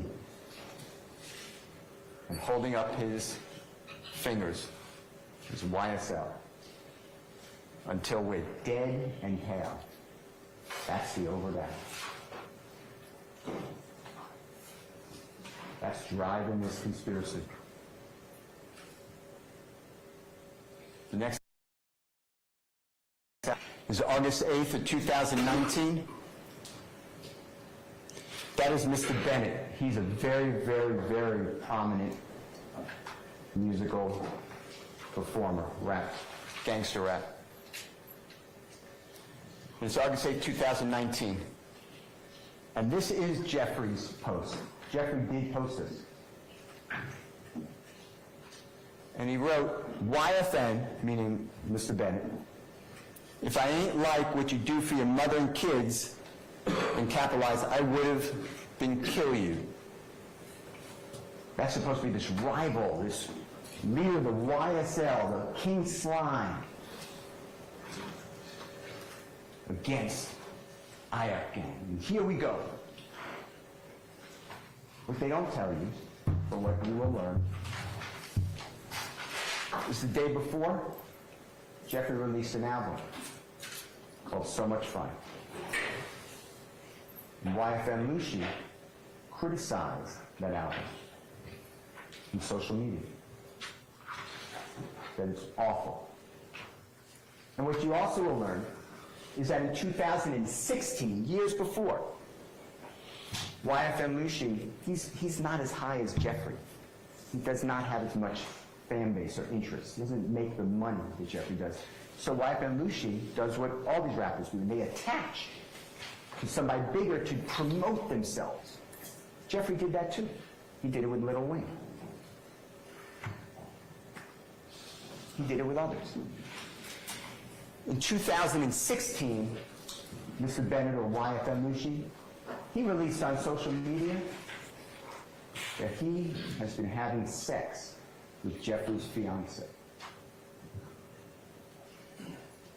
So King Slime, all these years, this man saying that he sleeps with Jeffrey's fiance goes unharmed.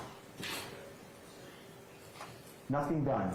This is the post that Jeffrey says, and it's a real threat. If I didn't like what you do for your mother and your kids, I would have been killed you. It doesn't sound like too much of a threat.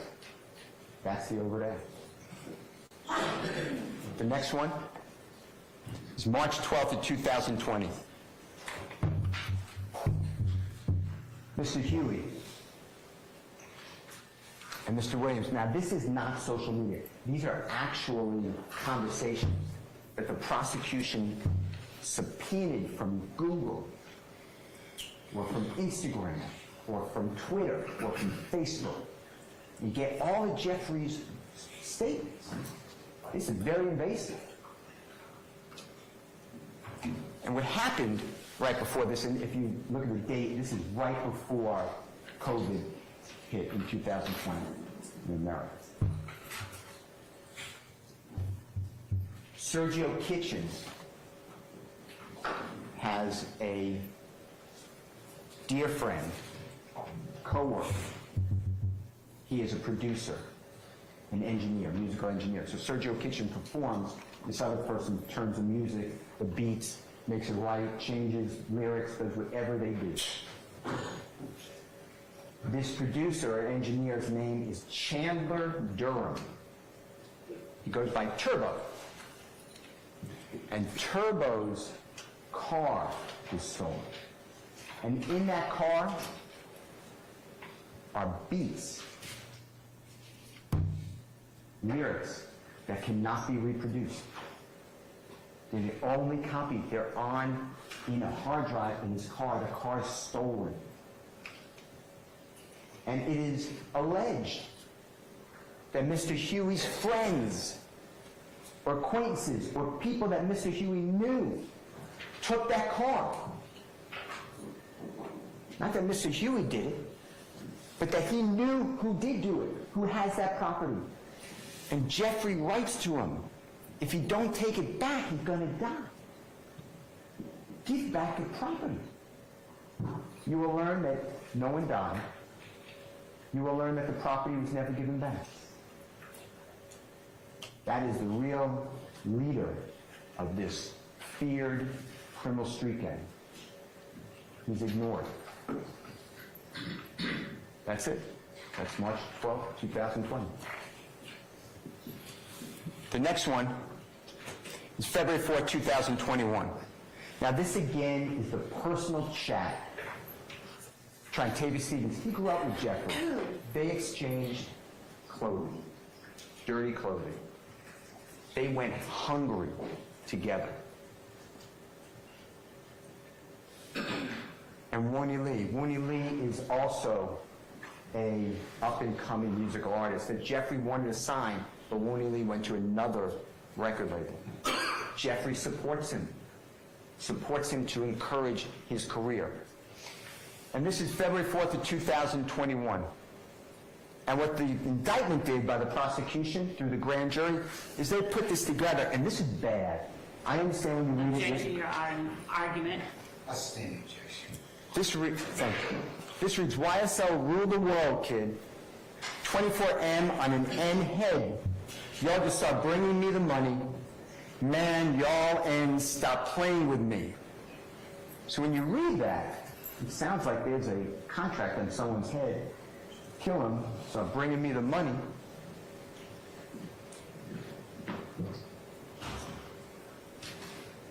Stop playing with me. That's threatening. What you will learn is what the prosecutor did was they took these checks from various days. This is over a 3-day period. This is February 4th, 2021, all the way up to February 7th of 2021. And they cut out all of the context. And what you will learn is that on February 4th of 2021, Jeffrey wrote, YSL rule the world, kid, 24M on an N's head.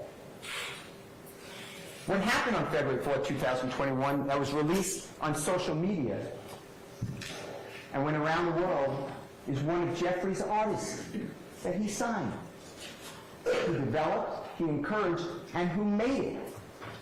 This person had a supposed, maybe it's real, supposed $24 million pink diamond and had it surgically implanted into his forehead.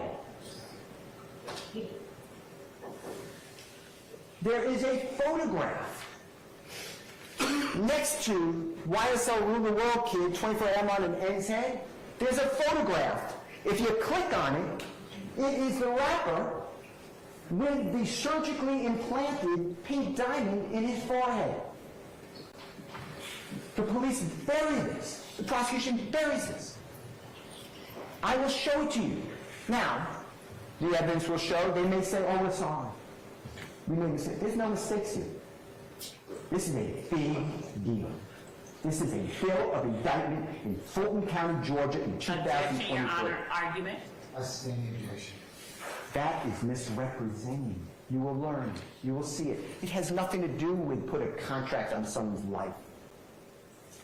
That's the evidence that's coming at you. You'll start bring me the money. Y'all, and stop playing with me.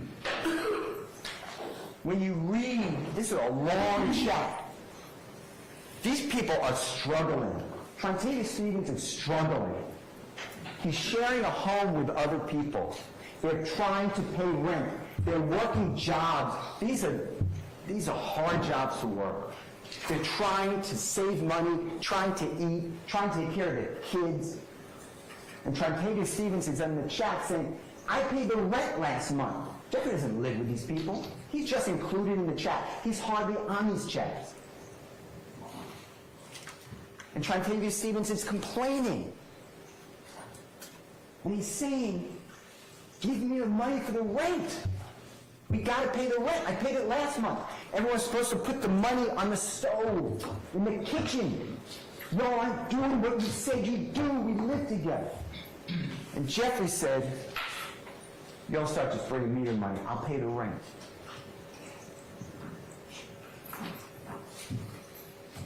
Y'all stop playing.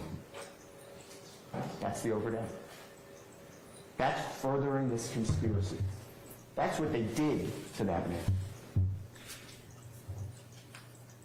The next overt act is May 13th of 2021. This is the chat. It's again, these are the personal conversations not supposed to be seen. These are not released on social media. It's like a wiretap. This is supposed to be between these people.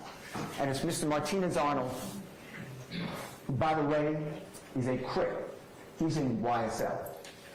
Crips are blue, but that's why it's a hybrid gang. Everything moves to make it fit Jeffrey. Now it's a YSL gang that's hybrid. Martinez-Arnold, Miles Farley, Quantavious Greer, that's Jeffrey's brother.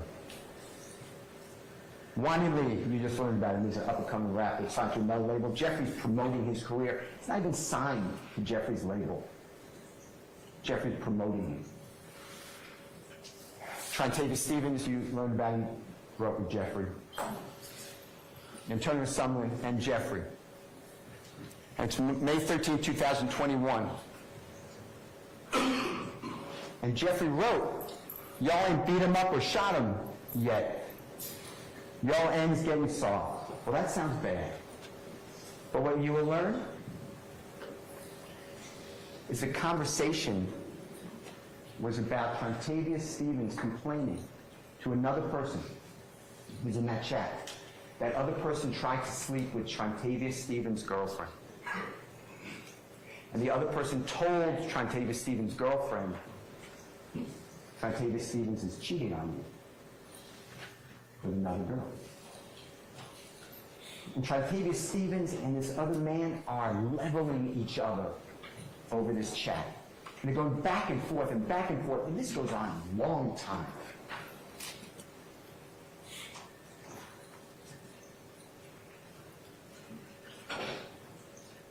And Jeffrey, they're acting like kids.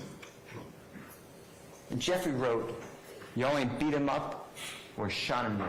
Y'all getting soft. He's talking to people that he tries to help and that he's known all his life. That is the overt act. He is totally taking to mislead you. I will present the evidence. And there's no apology accepted. When they say, oh yeah, we were out of context, we made a mistake. There's no mistake here. They built a theory. They have an agenda. This is wrong. Objection, argument. Next one. September 1, 2021.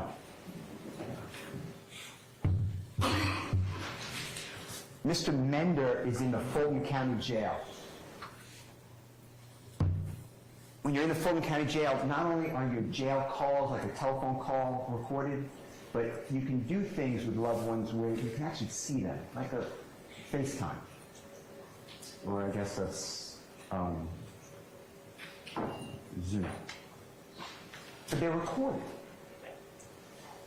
So it's about a 16-minute call, and then it breaks off. You can't talk longer than that.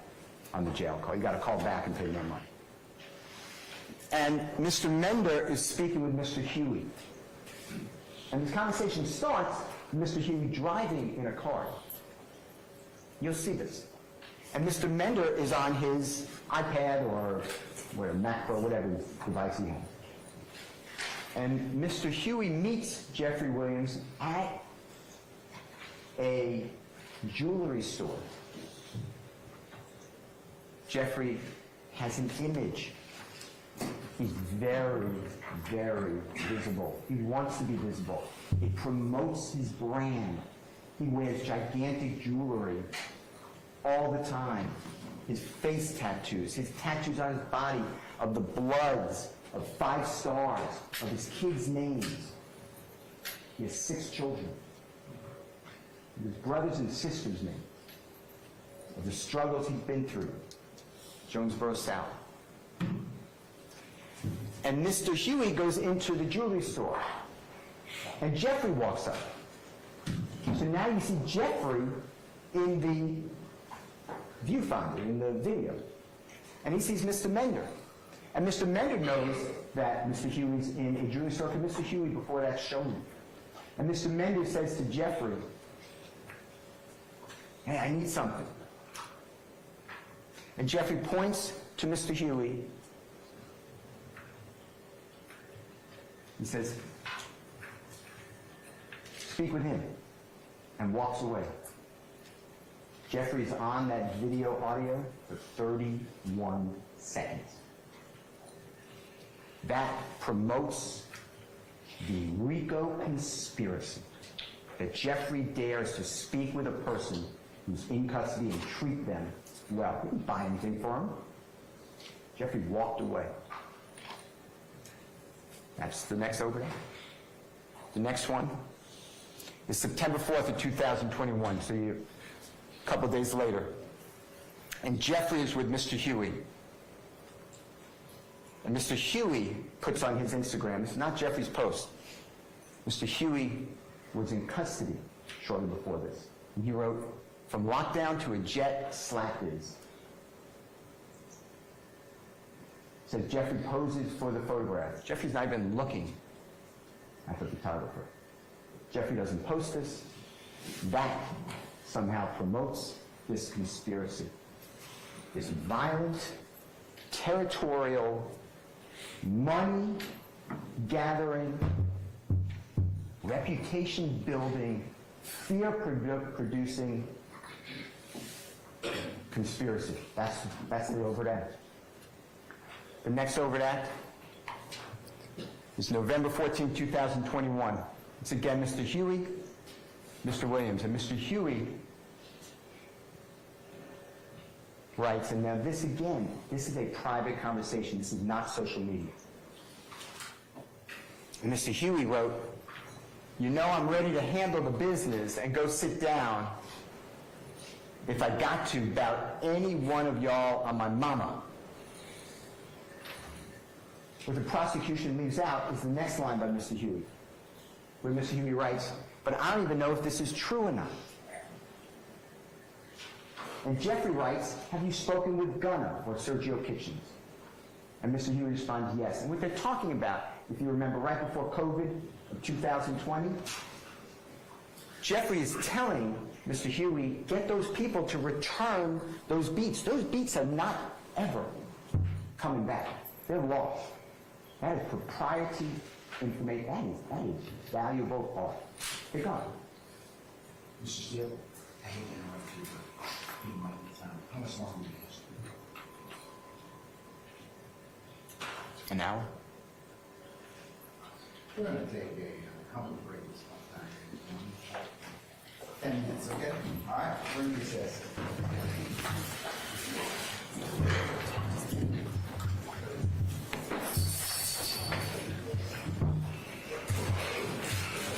All right, go Dirk.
including the Wounded Warrior Project and others.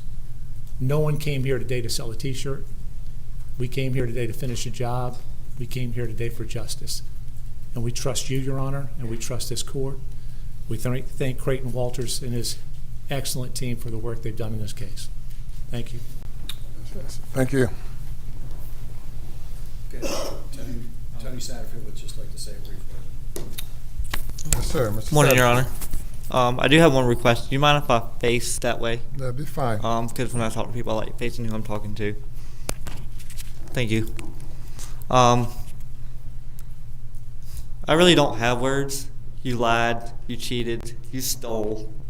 You betrayed me and my family and everybody else. And you did it at a cost of my mom's death, first of all. A couple Octobers ago, you wrote a half-hearted I'm sorry letter, which was half-hearted because your actions did not follow through that you were really sorry. So I'm going to read you. I have an apology. I'm sorry that you feel like you had to betray us, steal from us, cheat us, and lie to us. I'm sorry that your family has to now go through what they're going to have to go through the rest of their life because of your actions, of what you did. But I want you to know that I forgive you. I will pray for you every day, that God get the hold of your heart. And you may not know the gospel, so I'm going to share it with you. The gospel is the death, the burial, and resurrection of Jesus. That's how people are able to forgive people and able to do right and able to pray for those who hurt them and do things to them. So my heart is with you. My prayers are with you, and I just wish the best for you. Thank you. Look, this is Gloria's sister, Ginger Adam. Yes, ma'am. Hi, Your Honor. If you allow me to speak, and again, I'd like to address it to Alec, if that's okay. Okay. A little louder, please. I would like to speak and address it to Alec if you don't Is that mind. mic adjustable? Can you speak? Do you hear me? I don't know. Speak on it, please. Talk louder, Ginger. Talk louder. I heard you. Can you hear me now? Hear me Yes. now? Now you hear me? Talk louder. Okay. Alec, Gloria worked very hard for you for 20 years, you and your family. She loved Buster and Paul as her own. She loved Maggie, and she trusted and loved you wholeheartedly. She considered you and your family as her own family. To have her loyalty and love and trust betrayed by you is very hard for our family to understand. We just will never understand. And how you are able to profit from her death is especially hard for us to understand and cause unimaginable hurt to our family. The fact that if only you had given Tony and Brian just a very small portion of the money you stole from them, they would have appreciated it and been very happy while thinking that you had kept your word, done your legal duty, and looked out for them and their best interest. Instead, you chose to break the law that you had sworn to uphold, be greedy, and look out for your own best interest. Alec, in time, the wrong you did to so many people may be forgotten, but in hopes that Gloria and her pure heart, full of kindness and love, will not be forgotten, we started the Gloria's Gift Foundation in honor of Gloria and her memory by providing gifts to some needy children during Christmas so that Gloria will be remembered forever. And my heart goes out not only to my family, but today to hear all these families that you did wrong by, those children that you stole from, everything. They lost a mother, and you stole every dime from them. I just don't understand. Did you not have a soul? I don't get it, Alec. I can't understand it. And I thank God maybe that I don't understand it, because then I might be in the same situation as you. I just don't get it, and I guess I never will get it. So hopefully God will forgive you, because you're going to need forgiveness. I just don't know. I'm lost for words, Alec. You are not the person that I thought I knew. And you come from a good family, but you wasted your life. And I hate you did to family the way you did, because you do come from a good family. And I'm sorry you threw your life away. Thank you, Judge, for allowing me to address. Yes, ma'am. Thank you. And thank you for the state for everything y'all did for us to find justice. That's on behalf of the Satterfields. Thank you. Your Honor, I believe next person to address the court will be Justin Bamberg, who represents a number of the victims here, including Miss P, Sasha Thomas, Angel Gary, Jamie and Richard, Johnny Bush, Christopher Anderson, and Randy Drawdy. Mr. Bamberg. May it please the court. Yes, sir. Thank you, Your Honor. Beside me is Miss Pamela Pinckney, and she would like to say just a couple of words. I'm reminded of a quote, and I think it's very fitting for today. It's that fairy tales don't tell children that dragons exist. Children already know that dragons exist. Fairy tales show children that dragons can be slayed.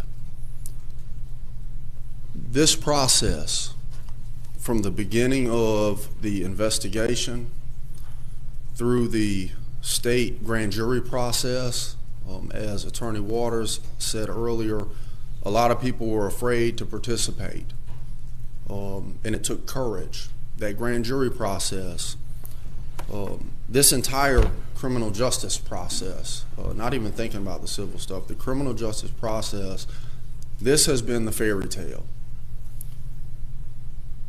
The children are the victims. It's the victims' family members. It's their closest friends.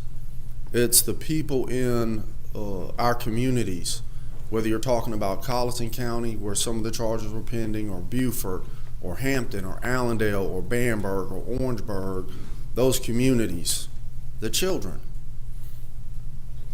Today is such an important day because these victims, their loved ones, the community members, everyone knew that dragons existed.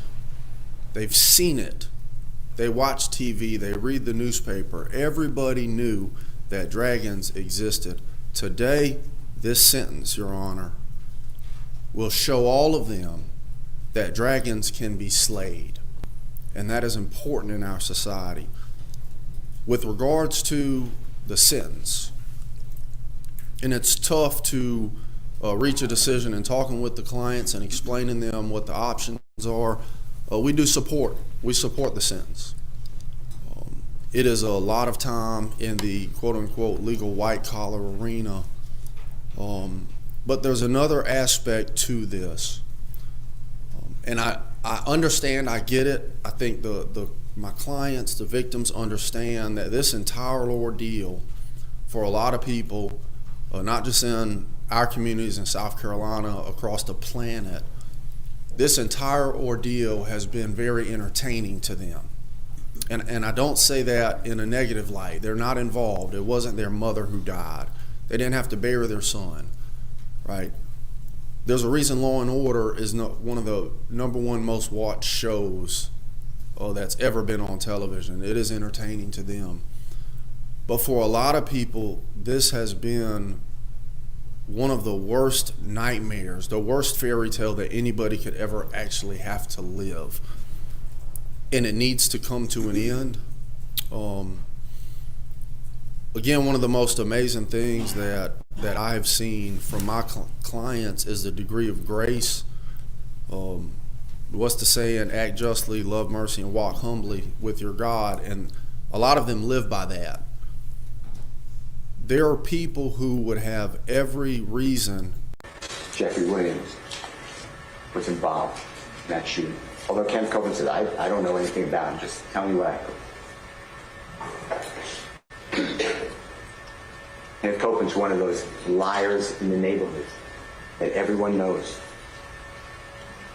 that becomes a witness, whereas he tells God's honest truth. You will learn that after the shooting of Donovan Thomas, his associates did not take that well. Immediately, word on the street is that Kenneth Copeland, Moody, is responsible. Kenneth Copeland, now after 10 p.m., it's hours after shooting, he's then at Jeffrey's home, along with a lot of people. They're all scared they're going to be killed. They're all telling, I had nothing to do with it. Jeffrey, you will learn, is friends with Donovan Thomas. Jeffrey puts Donovan Thomas in his music videos. Donovan Thomas invited Jeffrey just recently to come into his neighborhood to shoot a music video with him in it. Jeffrey's not happy. He is sad.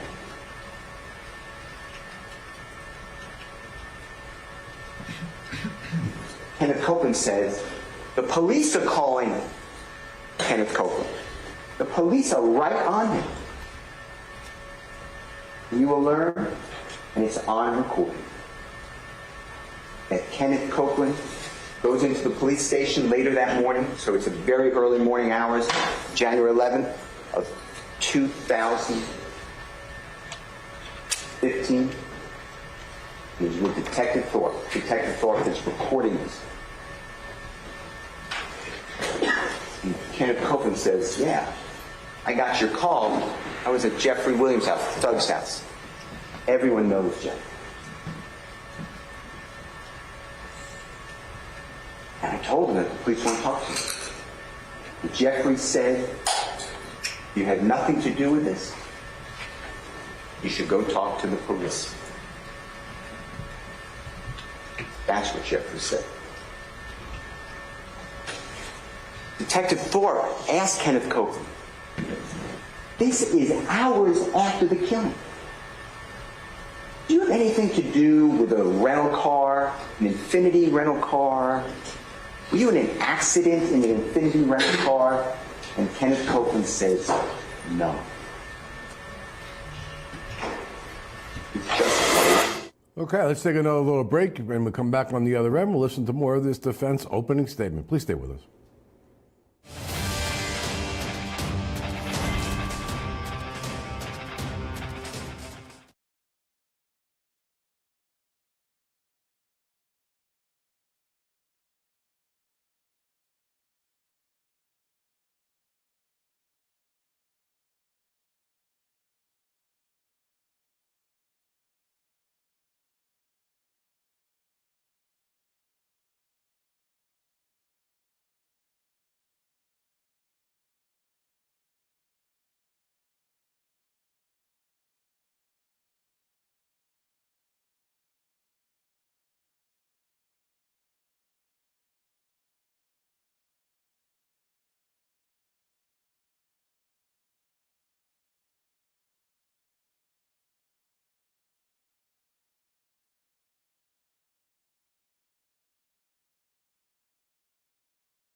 with a single father, and he stole everything. And so I stand up here to say that I believe in accountability. I don't know that justice is served here, and I don't know that the punishment in this case is justified, and I don't want to be the odd man out. So I'll just keep it to myself and think it. Alec, you're a broken person. I don't think you're going to lie in bed at night and have people come to you. I don't think that those people matter. And I don't know when that happened, but clearly it happened where you matter more. And I feel bad for you as a result of that.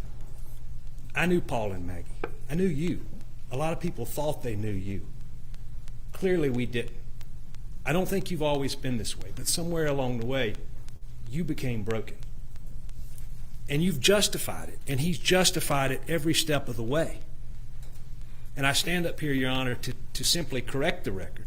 They didn't steal $1.325 million from my clients. The bank didn't help. The bank was complicit in every step of the way in enabling Alec Murdoch to steal and pull this off. You asked about Eddie Smith. Eddie Smith was a check cashing scheme. Eddie Smith was being paid to cash checks, but that money is still out there, and he knows where it is. He didn't spend all that money on drugs. If he wants to be accountable, he wants to be contrite, he ought to tell these people where their money is. That's not going to happen. The same as he's not going to lay in bed at night and think about the wrongs and feel sorry for what he did. I don't envy you in having your job and the decisions you make. I recognize that there's value in finality. And maybe this is the right decision. I respect Your Honor. I respect this system. I stand up here merely to correct the record that my people have not been made whole. We are going to continue to seek accountability from the people that enabled him, that helped him, that were complicit in the thefts of their money. And so that's the reason I'm here today. Thank you, Your Honor. Thank you. Thank you, Mr. Presley. Our final person to address the court is Mr. Jordan James. Evening, Your Honor. Hello. First of all, I want to say I duly respect your job in this entire case. I admire what you did. Yes, sir. Mr. Alex.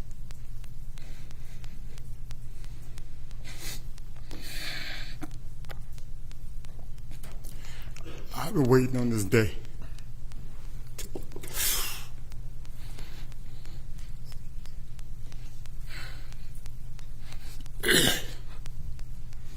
I've been waiting on this day to look in your eyes. I wanted to sit down with you one-on-one when I found out what you did. I just want to know why. I can sit here all, excuse me.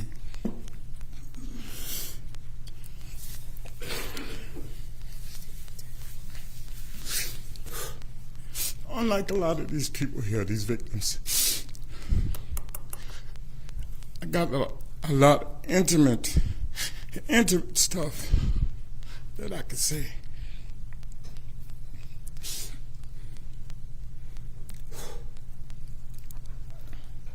You remember all those wildlife hunts I had for law enforcement? Your entire family was the guest of honor. Mr. Buster, Judge Eldroff insisted on me taking care of them for the day. You don't know how many brownie points you got in my life from just that. I trusted you with everything. I knew I was going to break. I knew it. Mr. Bland, can you reposition his mic so I can understand?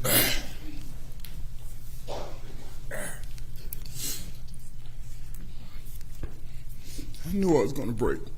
Excuse me, I knew I was going to break. But I got some notes here. I don't even know if I can go through. Our family got a deep relationship, man. You remember making a comment to me after I found out, after we discussed the possible amount this lawsuit was worth, and you made a comment to me, and you said, don't spend all this money foolishly. Tell me what you did with $20 million that you stole. Part of it being mine.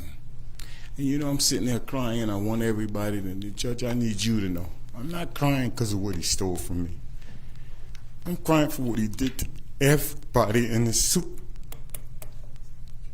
These kids, these people dying. I didn't want to come up here and bash you, but I gotta ask you, what kind of animal are you? I can't even go over my notes. I'm not here to be your judge. Ultimately, that belongs to the good Lord and Savior. But may He have mercy on your soul. I didn't want to see you. When I saw you on TV in an orange jumpsuit, it hurt me. Still wasn't mad at you. Was this judicial system put together a system to deal with people that make bad choices? And my friend, you chose to make the choice you made. So I need the judge to know that I am full favor. I am in full favor of the court's recommendation for the 27 years. I can go back to us going to mediation. That you affected my wife. You chose to have Maggie deal with us those 2 days we were in Charleston in mediation. She catered to us hand and foot. You told me where to go and check into my room. We did. From that point, we never drove another foot. Neither did you.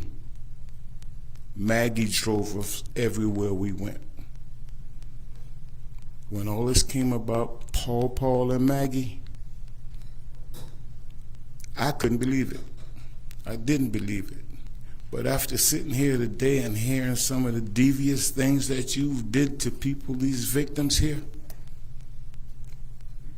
changed my mind, bro. Once again, I ask you, what kind of animal are you? Boy, I gave you my all. I would do, the money you stole from me, you could have asked me for it and I would have gave it to you if that's how I felt about you and your family. You didn't have to steal it from me, man.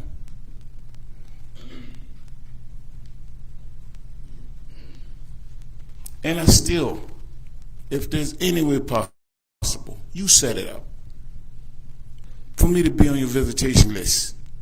I want to sit down with you. I want to look you in your eyes and talk to you when I can really talk to you. We got some intimate things we can talk about. I would like that. But why, bro? Why? Such a talent. Do you know what you just threw away? How talented you are?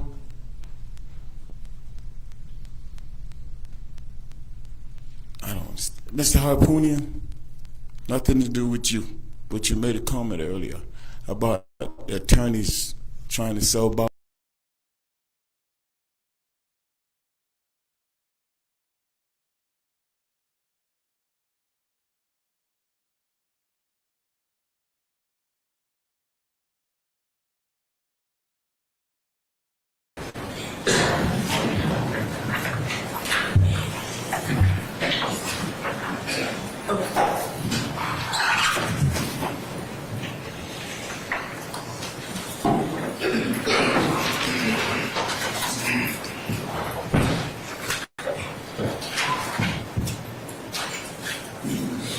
Your Honor. I said, go ahead.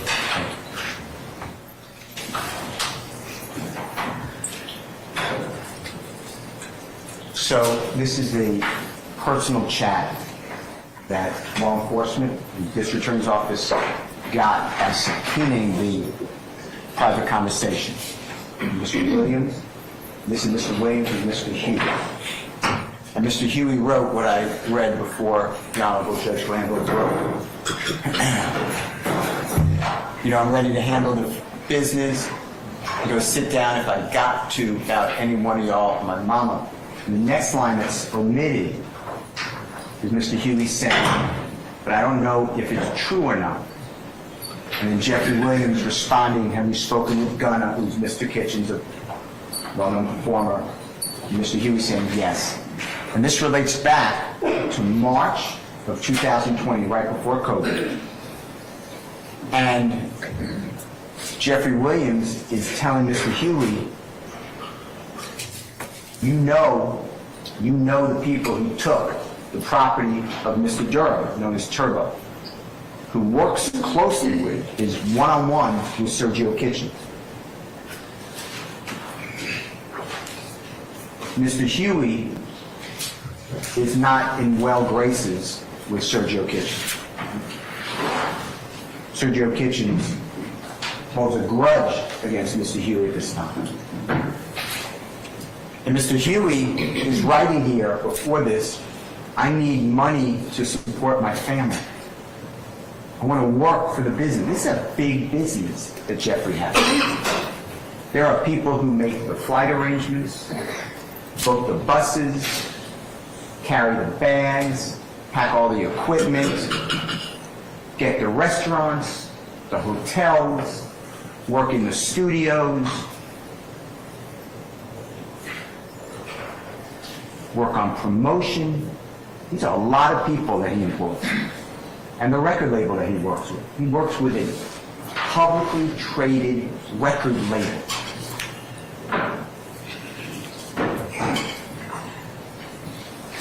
And Jeffrey says, Mr. Huey's asking, can I have a job? And Jeffrey says, Mr. Huey's like, I'll sit down.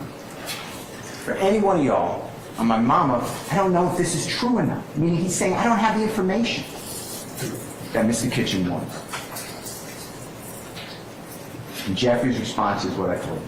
If you're speaking with Gunnar or Sergio Kitchens, yes. That's the conversation. That's the overnight. And this is already November 2021. That's their overnight. The next one. This is something that Jeffrey posted on his Instagram. This is New Year's. It's December 31, day before New Year's, 2021.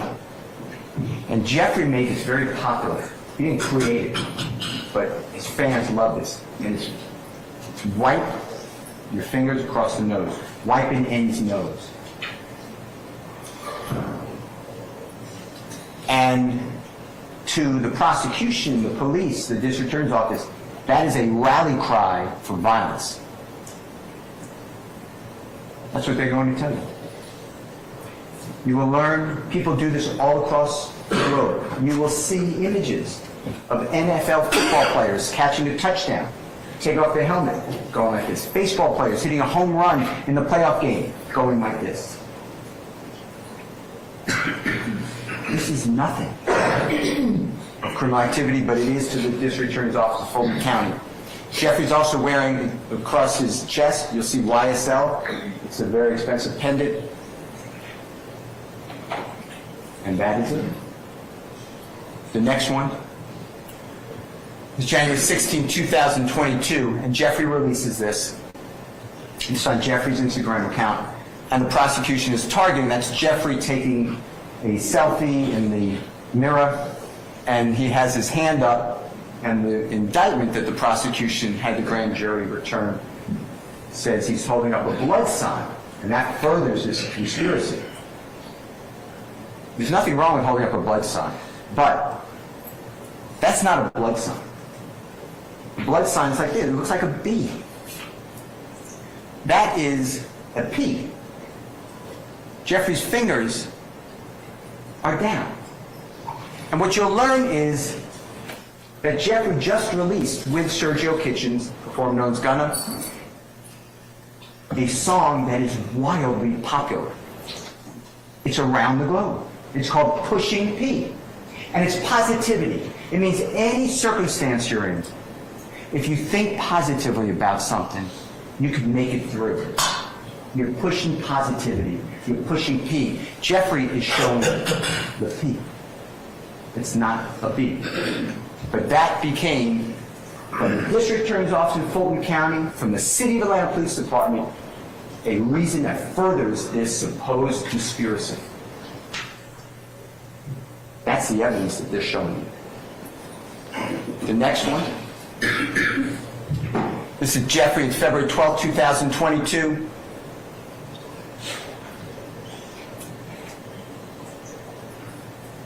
And Jeffrey's wearing YSL chain or pendant. Here's a bracelet. It'll blow up. It says slime. Like that's some bad word. Jeffrey did not invent slime. Slime comes from Jeffrey's idol, Lil Wayne. Lil Wayne made slime popular. Jeffrey uses it. Jeffrey's really popular. So people talk about slime. Anything Jeffrey does, people copy. I'm not saying you copy him. But there are people, there are fans. And everyone from his neighborhood copies him. He's a hero to those people. Because he's breaking those chains.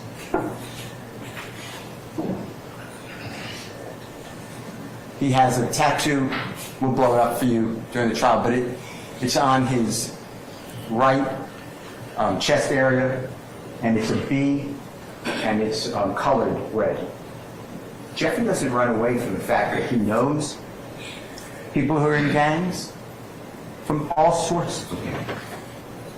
He promotes himself through these people. He talks with these people. Just like Jeffrey, you will find out, talks to heads of industries. He talks with everybody. He doesn't believe he's above anybody.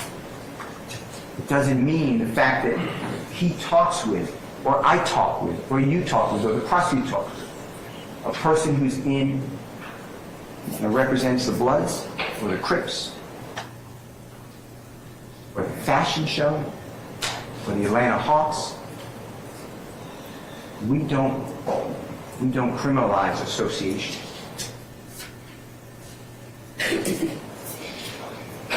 That is the next over there. This is March 9th of 2022. That is Mr. Kitchens, who we've been talking about. He's in the forefront. Mr. Williams is in the rear of that photograph. This is Mr. Kitchens' Instagram. Mr. Kitchens released Slap Business, YSL for life. Slat is a term. It's like brother. It means anything. You will see images on the internet. Children singing songs, sliding, sliding, sliding, sliding, sliding, sliding, sliding. People say, "What's up, Slat? What's up, slime?" That's what's being criminalized. That's the over there. The next one becomes lyrics.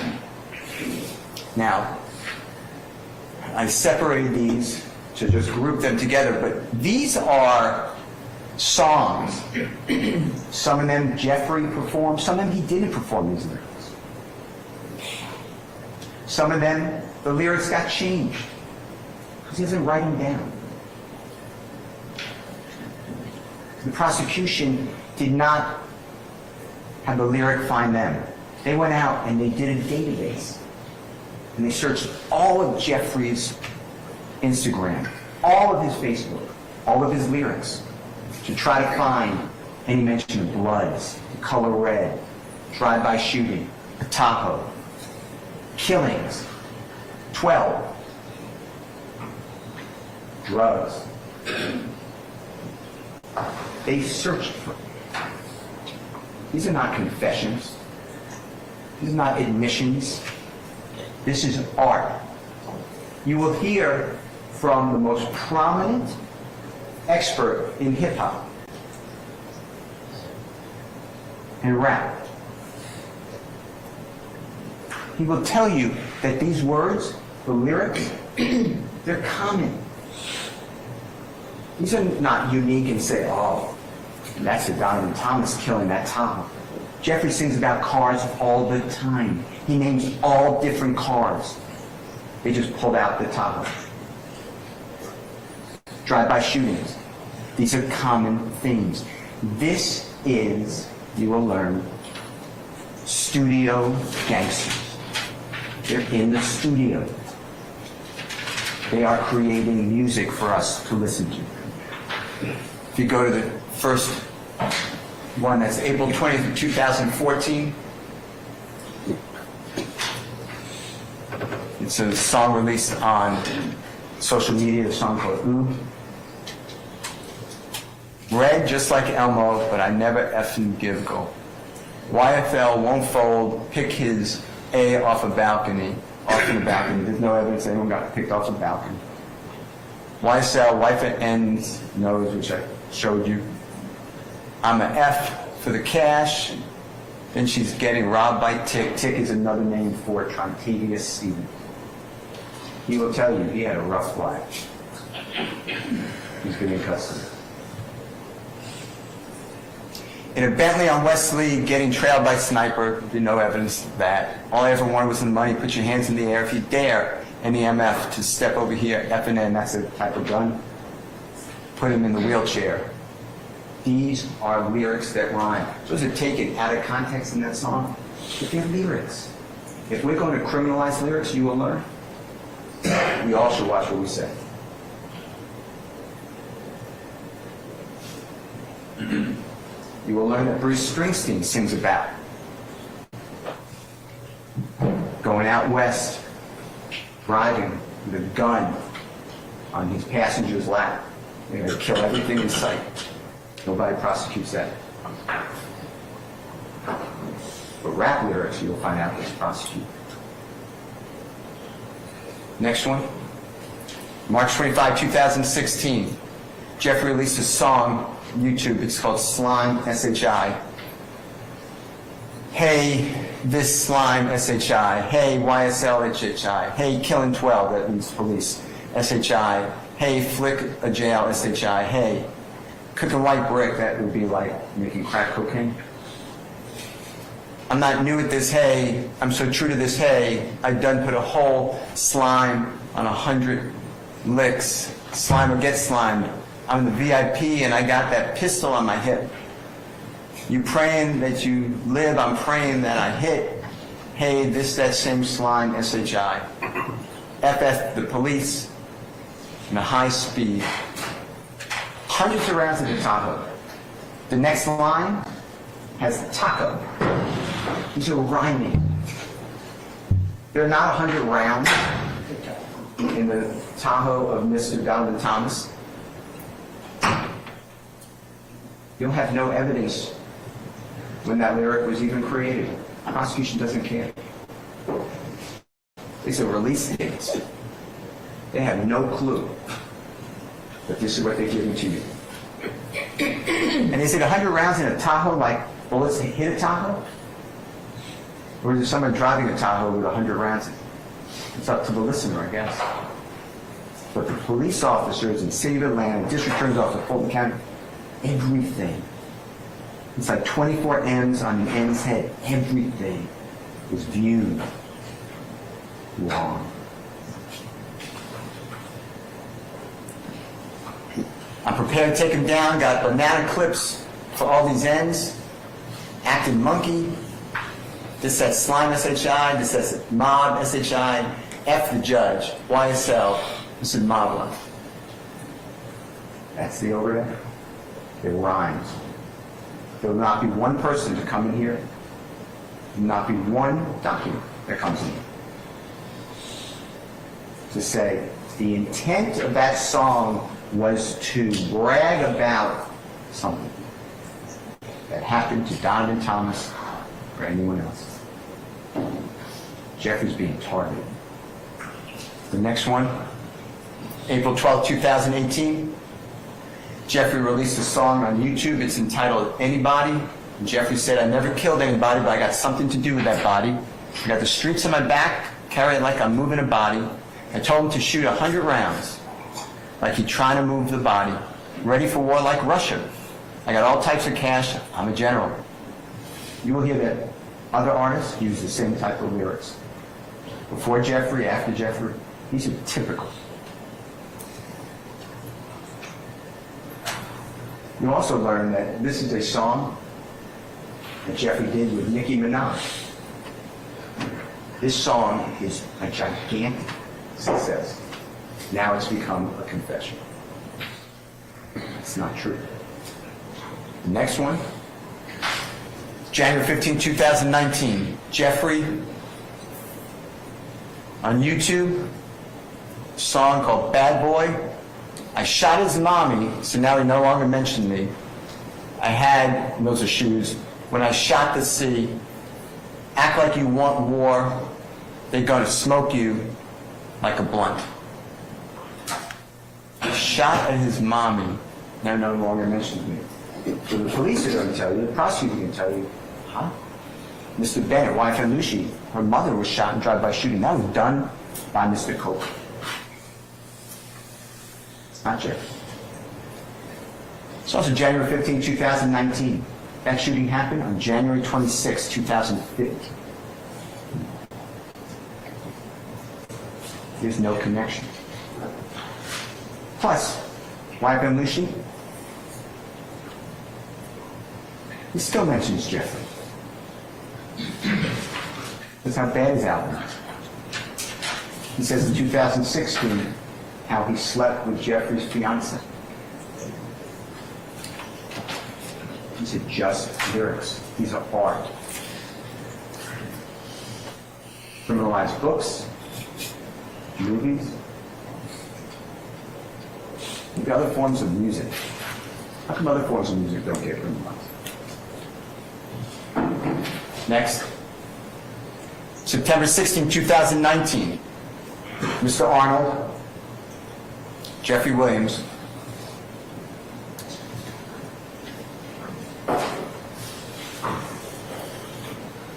it's called Just How It Is. Jeffrey supposedly saying, I escaped every one of the licks because I was supposed to be rich. I don't care nothing about no cop. I'm telling you just how it is. Hit him with a Mac now, his whole body's scabbed. I done for the crew, I done did the robbing, I done did the jacking, now I'm full-time rapping. Last end tried me, almost got popped at Lennox. Ask the cops, ask the detectives, they all know the business, ask the cops, ask the detectives, all the jurisdictions. Gave a lawyer close to $2 million. He handles all the killings. We don't speak about S on wax. It's all mob business. We know to kill the biggest cats of all the kittens, and that has to be Donovan Thomas, right? It just has to be Donovan Thomas. There's no evidence that that's true. That's what you're told. $2 million for the lawyer to handle all the killings. The authorities got all of Jeffrey's finances. How much money Jeffrey paid to lawyers? For other people? Hardly anything. You'll see a chat that Jeffrey's asked to pay $2,500 to someone's lawyer. Who doesn't even do that? He's asked to pay for lawyers all the time. Who doesn't do it? He's not the head of conspiracy. He's not in a conspiracy. They are lyrics. The next one. It's December 18, 2020. This is Mr. Kendrick, Mr. Kitchens, Jeffrey. And they released a music video, Take It to Trial. This is a very popular song. This song was based on another song called Take It to Trial. They changed the lyrics. So that was the inspiration. Take this MF trial. I rep for my life for real. For slimes you know I kill. Trial. I done beat it twice. State. I'm undefeated like feds. Came and snatched me. I don't know. No point in asking. I was on Believeland. That would be like Cleveland, except the C was dropped for the B. Stuck like a magnet. B-I-T-A-S-S. And I shot at your mommy. Need to stand down. I up my stamina. Take it to trial. Get an appeal. Take it to trial. Yeah. You're going to whack them. Pay for the casket. It's just if we whack them. My young ends pulling up Bentleys, Aston Martins, those Teslas strapped with an FN, choppers, carbons. YSL, slimy and shady. Watch me whack that B, pop 'em like a cyst, Glock with the assist. And that is your confession.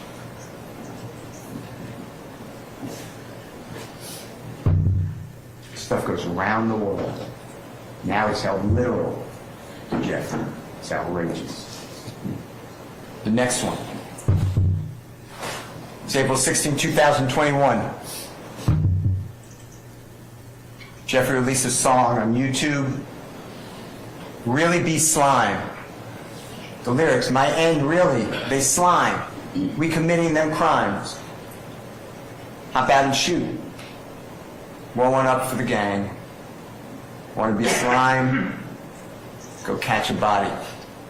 Me and little bro, we used to steal from the store. We had to stick it and go.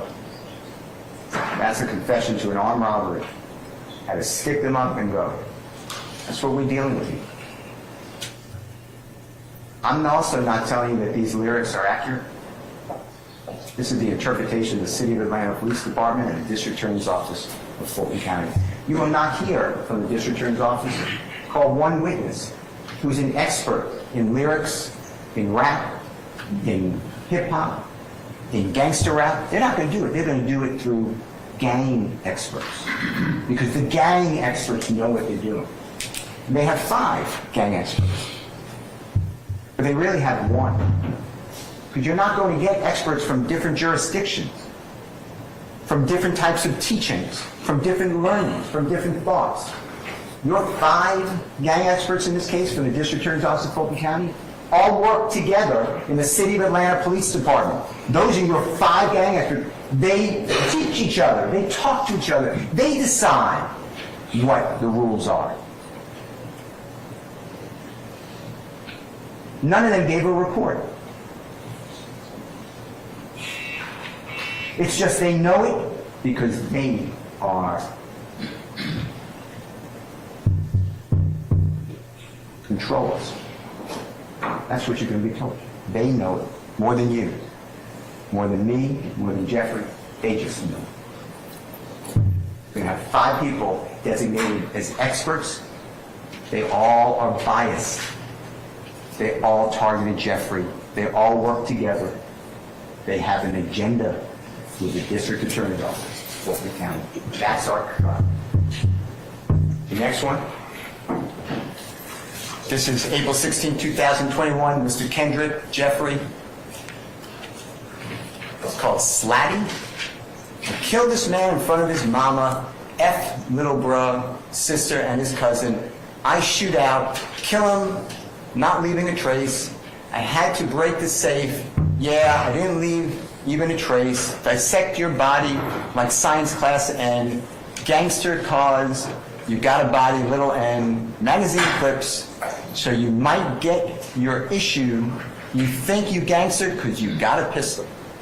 Look at my trigger starts to issue. YSL, we going overboard.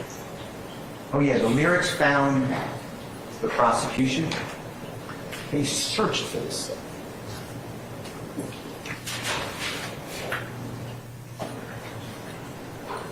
There is no safe in this case. These are simply art. Next one. April 16, 2021, Mr. Arnold, Mr. Kitchens, Jeffrey did appear in a video titled Ski. I F with slats, we come to eat rats. I came with some effing piranhas. I told him FM on me, called Nietzsche Nietzsche. It's Glock, he keep rolling, Duke rolling 60s. He locked in C. Duke is the name that Mr. Martinez Arnold used. It goes by Duke. Rolling 60s Crips. That's the C. Some of these words are not really the lyrics, but you can decide for yourself. You'll hear the songs. You decide what the lyrics are. It's a wildly popular song. It's now become criminalized. The words in America are criminalized in Georgia. Next one is count 56. So those were the overt acts dealing in count 1, the Rico conspiracy, deals with Jeffrey. There are 191 overt acts. Most of them don't deal with Jeffrey.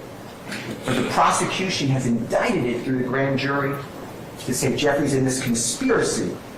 So the acts of a Christian Eppinger somehow roll onto Jeffrey. Jeffrey's not in a conspiracy, you will find out. That is everything pertaining to Jeffrey and count 1. Then we have to skip. So you're going to have that count 2.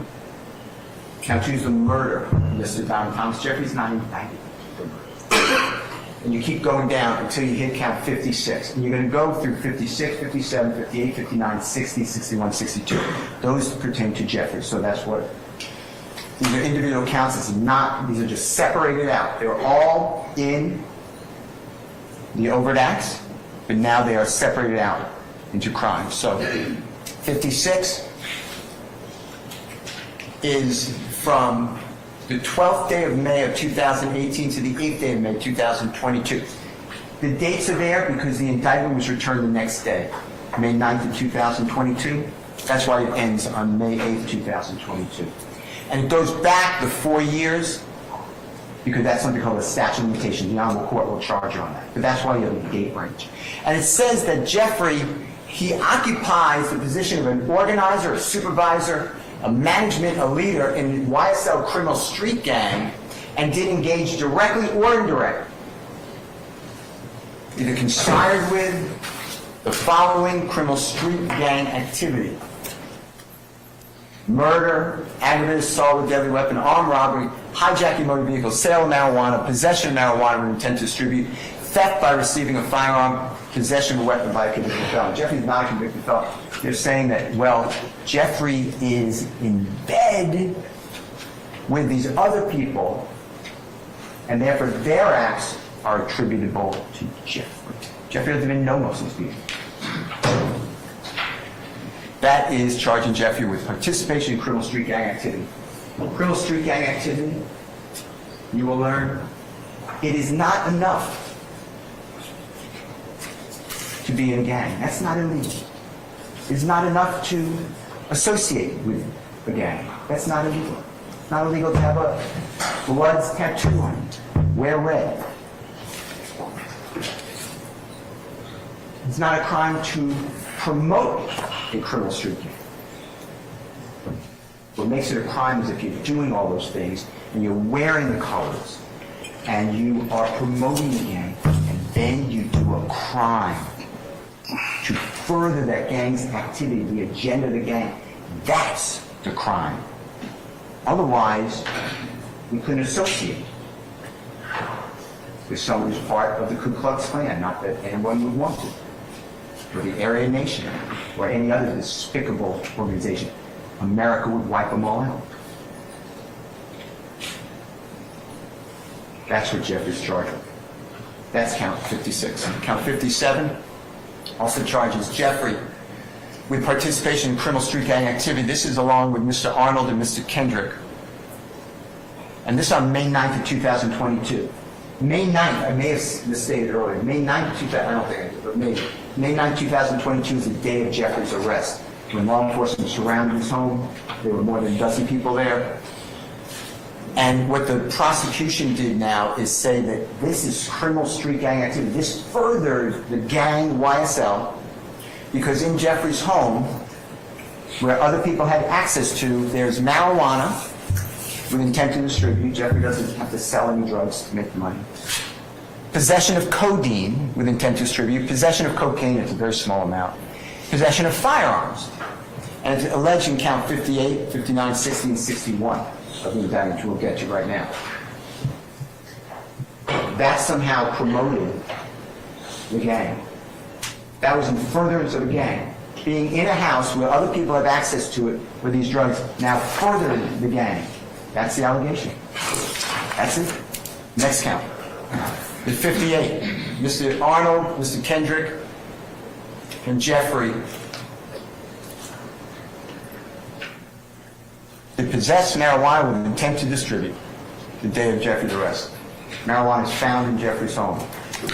There's marijuana, and it's bagged up. It was bought at a dispenser, excuse me. It said Brooklyn, New York on it. That's found in Jeffrey's home. Now Jeffrey, there's all these other people have access to it.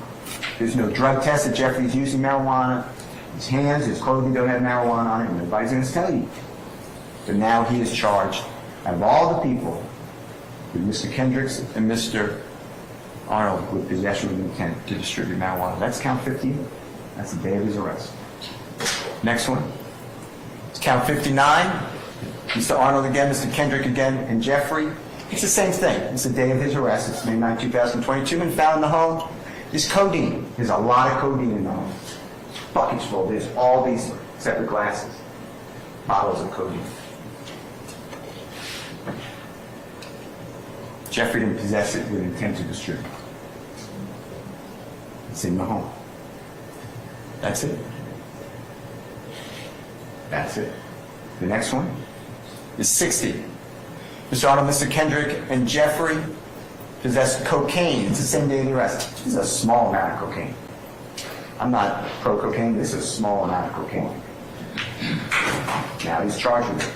Of all the people in the house, they just picked these.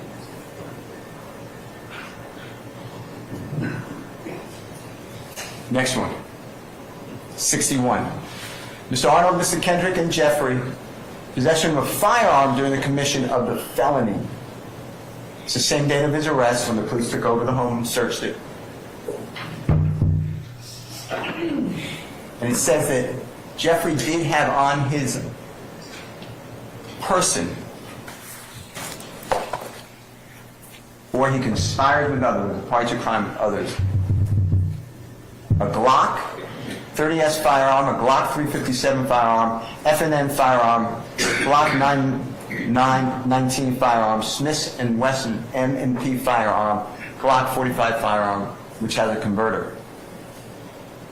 While involving the felony of marijuana, possession of marijuana with intent to distribute, possession of codeine with intent to distribute, and possession of cocaine, they're saying that the gun and the drugs are in close proximity to each other.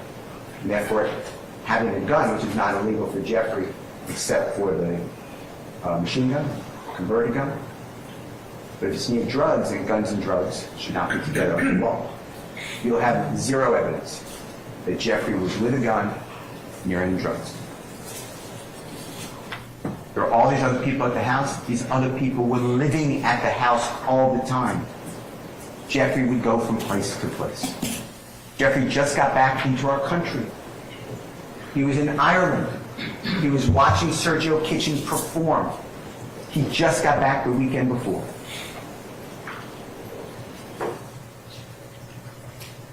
The next count is count 62. Mr. Arnold, Mr. Kendrick, and Jeffrey were in possession of a machine gun, Glock 45 firearm with a converter switch, extended magazine. During the commission or attempted commission of participation in criminal street gang activity, possession of marijuana with intent to distribute, possession of codeine with intent to distribute, possession of cocaine, as alleged in count 57, 58, 59, and 60. You will hear zero evidence that Jeffrey ever touched a gun with a converter. You only have zero evidence. This is a knowledge. You have to know. We don't trick people. You have to know that the gun is transferred into an illegal machine gun. You only have zero evidence that Jeffrey had anything to do with that gun. The purchase of it, the possession of it, even knew it was in the house. Knew that it was a machine gun. That's the count.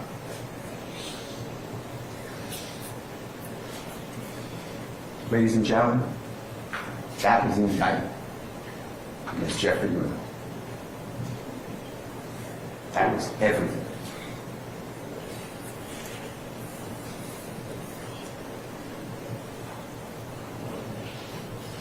Jeffrey has been targeted.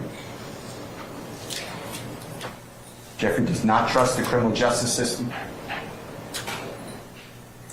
He spent 10 months to choose you to decide his fate. Jeffrey trusts you.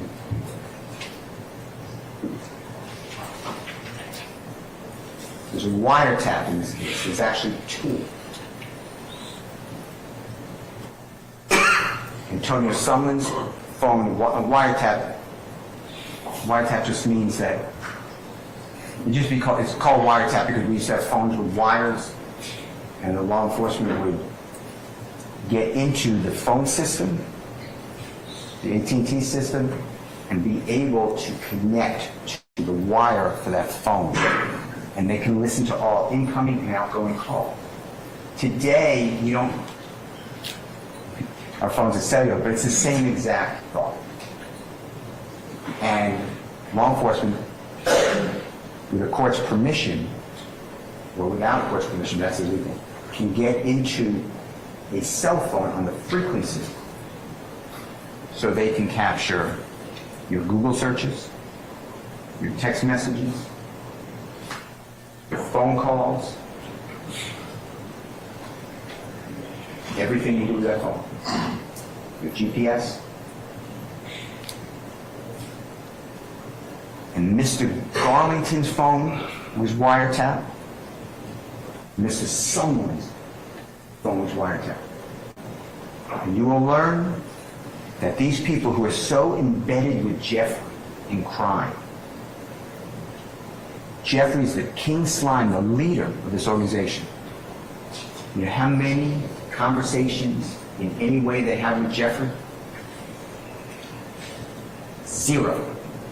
He is not on a wiretap. 0. But others speak about Jeffrey. Hey, we did this for King Slime. He should pay for our lawyers. Jeffrey doesn't pay for anybody's lawyers. Hey, how much will King Slime, the biggest, pay us to kill YSL Rico, Mr. Bennett, who's in the Fulton County Jail and we have access to him? How much will he pay? Jeffrey pays nothing. He doesn't encourage him. He's not even on there. But everyone talks about it. Oh, yeah. He's going to pay big. That's a big one. He really wants it done. Those people don't even know Jeffrey.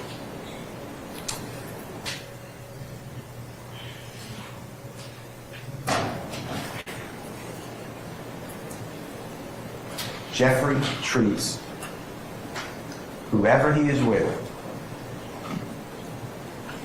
the same. Whether he's with some giant president of a company or he's with somebody from Cleveland Avenue who's been in and out of prison, a gang member. He knows where he came from. He came from nothing. Now he stands before you. We trust you. Jeffrey's not guilty.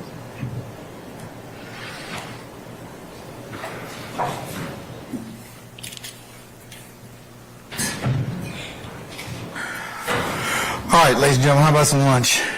Yes. Good? Okay, all right. What we're going to do at this point in time, ladies and gentlemen, it's almost the hour's 1:45.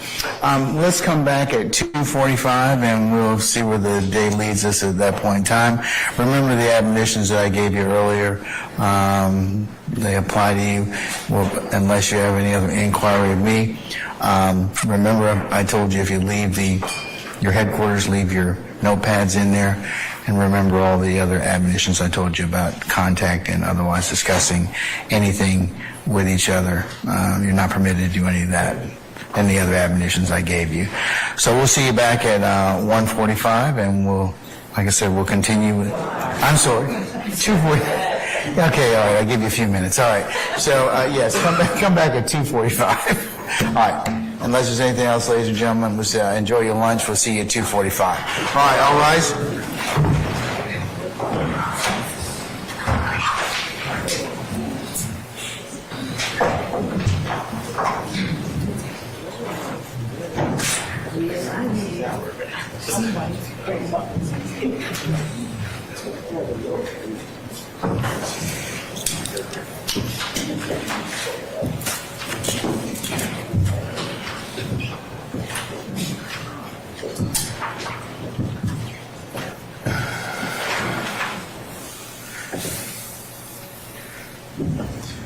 All right, ladies and gentlemen, please be seated. All right, unless there's any other inquiry of me, I'll see you all back at 2:45, okay? All right, we're in recess. Your Honor, before the court leaves, I just wanted to make certain that I have an opportunity to address the matter that we addressed at the bench during the state's objection. I can wait until after lunch or whatever time the court designates. It was already taken up and recorded at the bench, so. That part, not the objection, Your Honor. It was the motion in limine that the state wanted to make that goes along with that. I can wait until whatever time the court designates. Let's just do it now. What is it? Okay. Your Honor, I wanted to move the court in limine to preclude any attempt to admit self-serving hearsay if it does not come from Mr. Williams himself. Anything that Mr. Steele has represented to the jury that Mr. Williams thought or felt. Mr. Steele announced at the bench that he expected that information would be coming in through evidence. And so if there is no such evidence at the proper time, the state may move for a mistrial. I don't know what will be done at that time. Here's the thing. If he doesn't prove what he says and he has already promised that, there are ways to deal with that, so I'll leave that within your wise discretion and lawful means. Mr. Steele, anything else, sir, in terms of that particular conversation? No. All right. All right. So with that, unless there's anything else, we'll go ahead and recess until 2:45, all right? Thank you. Okay, we're in recess.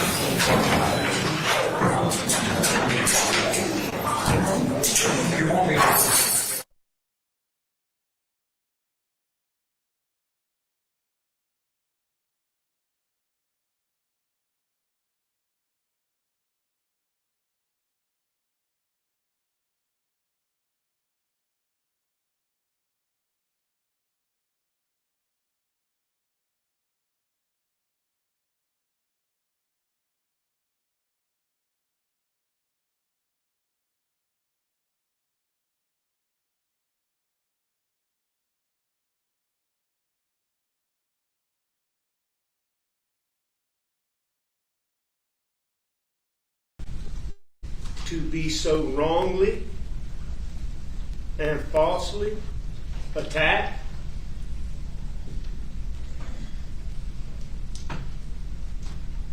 and that my actions have caused your integrity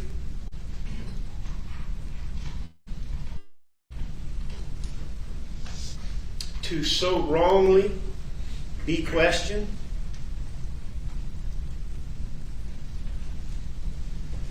Because I know, and those who know you know, that you are, without a doubt, one of the most honest and high integrity people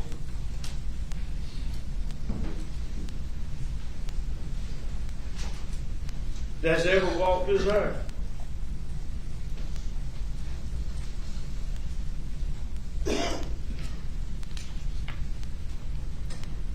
And I hate that the things that I have done have somehow made that an issue for you. I will challenge any negative-minded person as it pertains to Randy to go and find one single person, anywhere, who truly knows you or who truly knows him, who doesn't have an ulterior motive, to tell you that he's not one of the most honest people that they've ever known.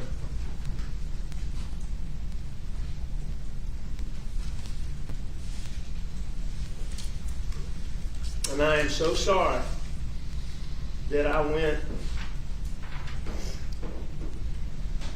to such lengths to hide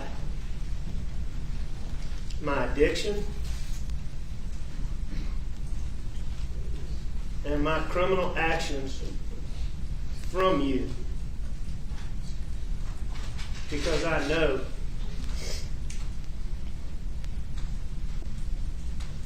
that you would have helped me before things got so out of control.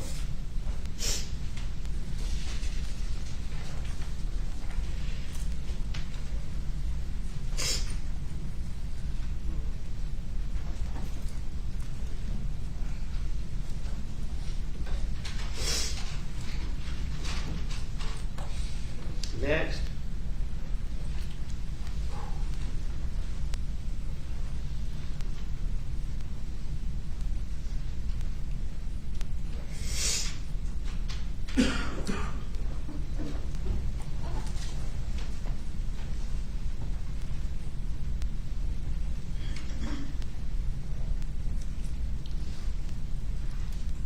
I apologize to my law partners. Danny, you're the only one I see here. I assume you're the only one here. Talk to you as hard as it is.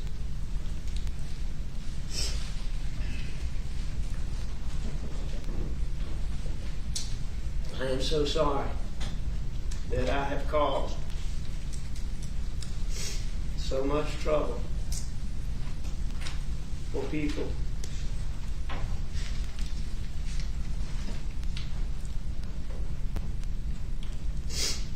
that I love so much.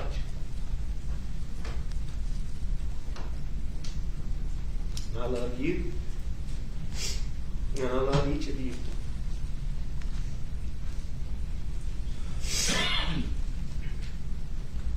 I'm sorry I let you down. I'm sorry that I humiliated each of you. I'm sorry that I caused you to have to go through what you've been through. I'm sorry that I destroyed our law firm, a law firm that you know, that I dearly love.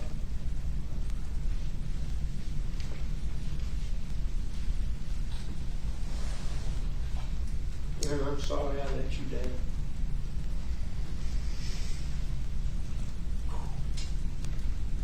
I'm sorry that I've caused each of you to be questioned.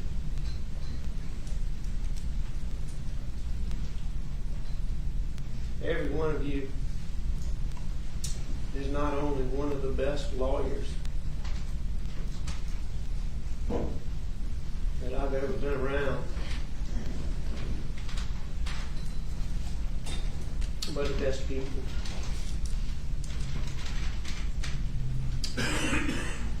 that I've ever been around. Such good, such compassion, such smart,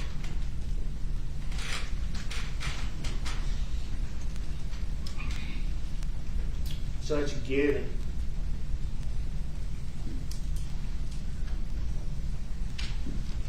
And such decent people.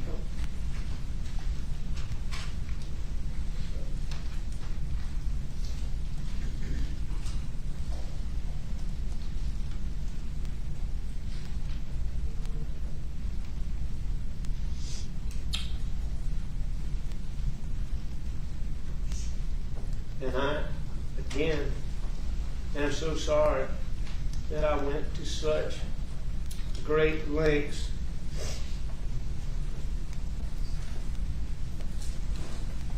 to hide my addiction,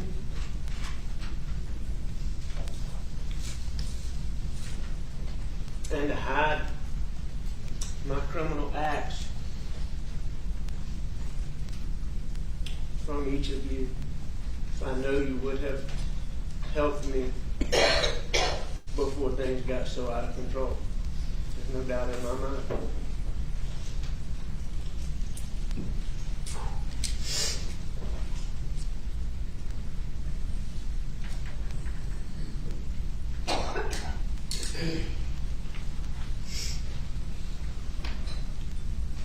I say, Johnny,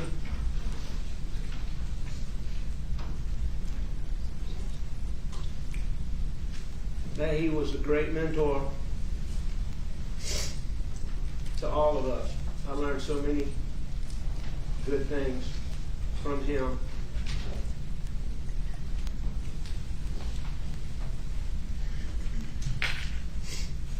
I am sorry that I failed him. I hope one day that Johnny will listen to this,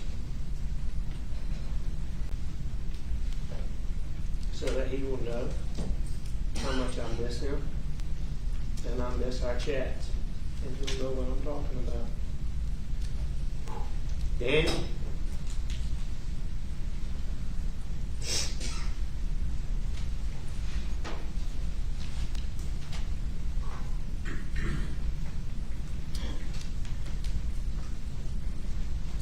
they don't make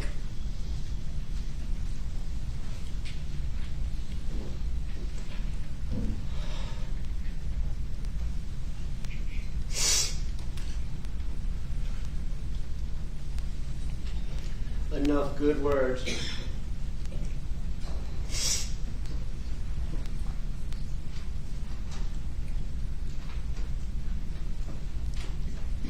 for me to accurately depict how I feel about you.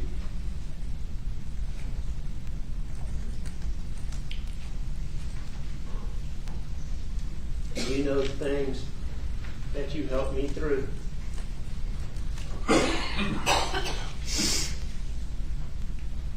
And you know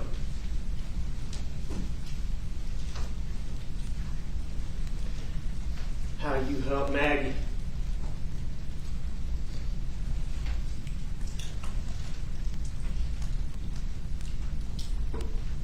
when she didn't think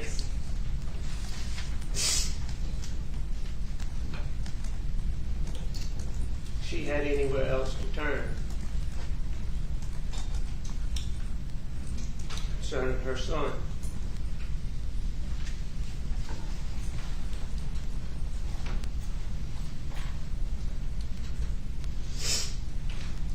I hope you know how special you are.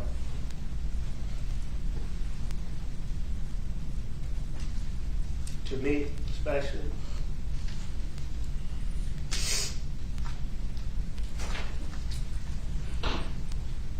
But also to Buster for all you've done.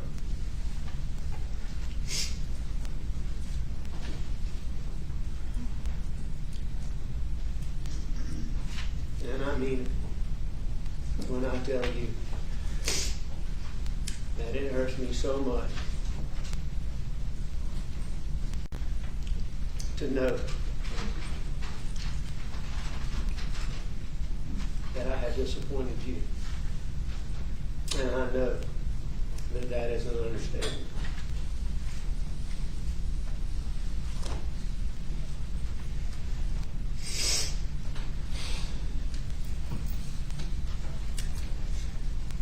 now apologize to every single person who cares about Maggie and about Paul. Because I know that the things that I did, that I'm pleading guilty here today, allowed SLED and the Attorney General's office to focus on me and not to pursue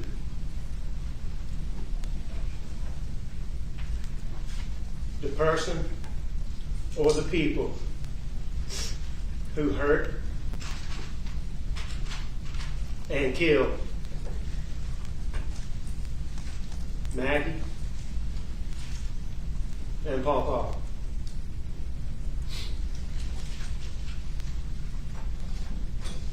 And I am so sorry for that. To each one of you, and to those who might be listening, who are not here, I want to reiterate again just how sorry I am. I want to try to make sure to look at each one of you right now so that hopefully when you leave here, you will know and believe that I was sincere in my hopes that you understand how much I care about you and how sorry I am for the things that I have done.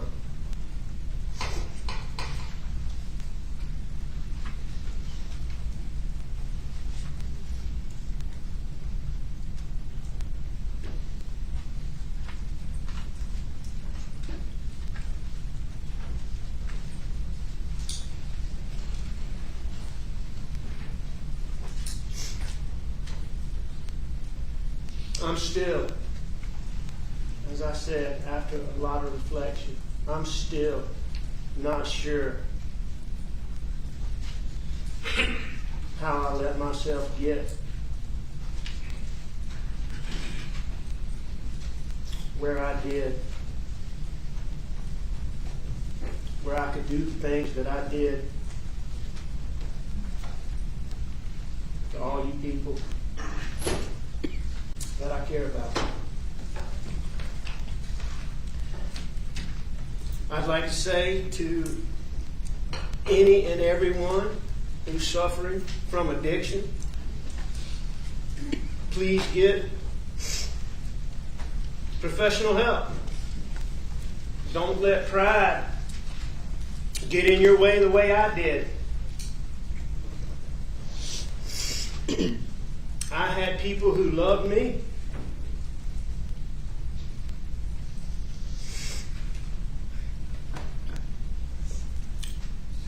who tried to help me.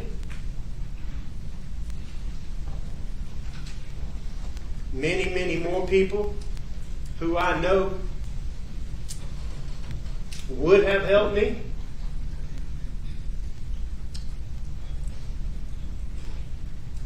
I had resources. I had access to more resources. And I still couldn't beat it. I tried many, many times. It's just too hard. I say, please get professional help. I'm very proud, as I stand here today, to be 812 days clean. But I didn't do it soon enough. Please get help now. There are so many wonderful facilities out there with professional people who care and who do wonderful, wonderful work. I would like to say a special thank you to the people at Evolve Recovery Rehabilitation Center and at Sunrise Detox for all the wonderful care that they gave me. Every single day, I utilize the processes that they taught me,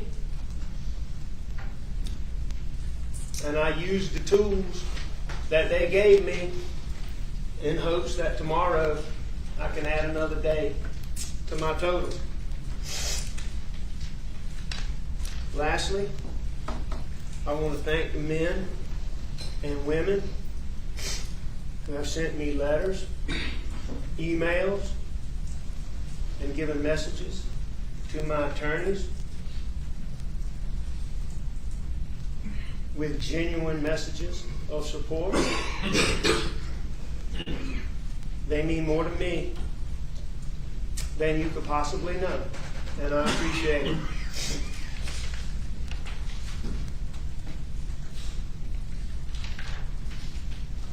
Last thing I want to say, Your Honor, is that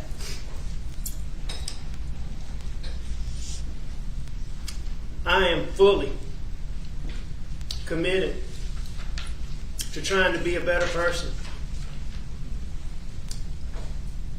I'm going to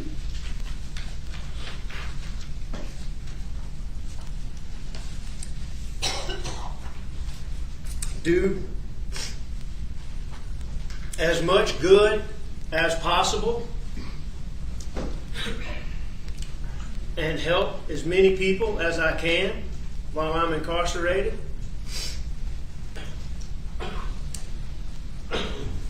I remain fully and wholeheartedly committed to finding a way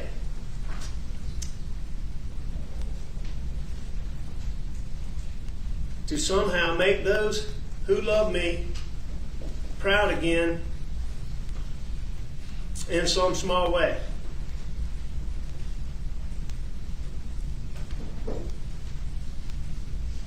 I appreciate each of you talking to me. I appreciate each of you looking at me while I'm talking to you. You can tell that you're listening, and I appreciate it. I'm going to say one more time, I hope you know, I hope you believe that it is heartfelt. And the two things that I hope you take away today are, number one, that I care about you, and number two, that I hate the things that I did, and I am so sorry. And Your Honor, I thank you for letting me address you and for letting me address the victims. Thank you so much. Yes, sir.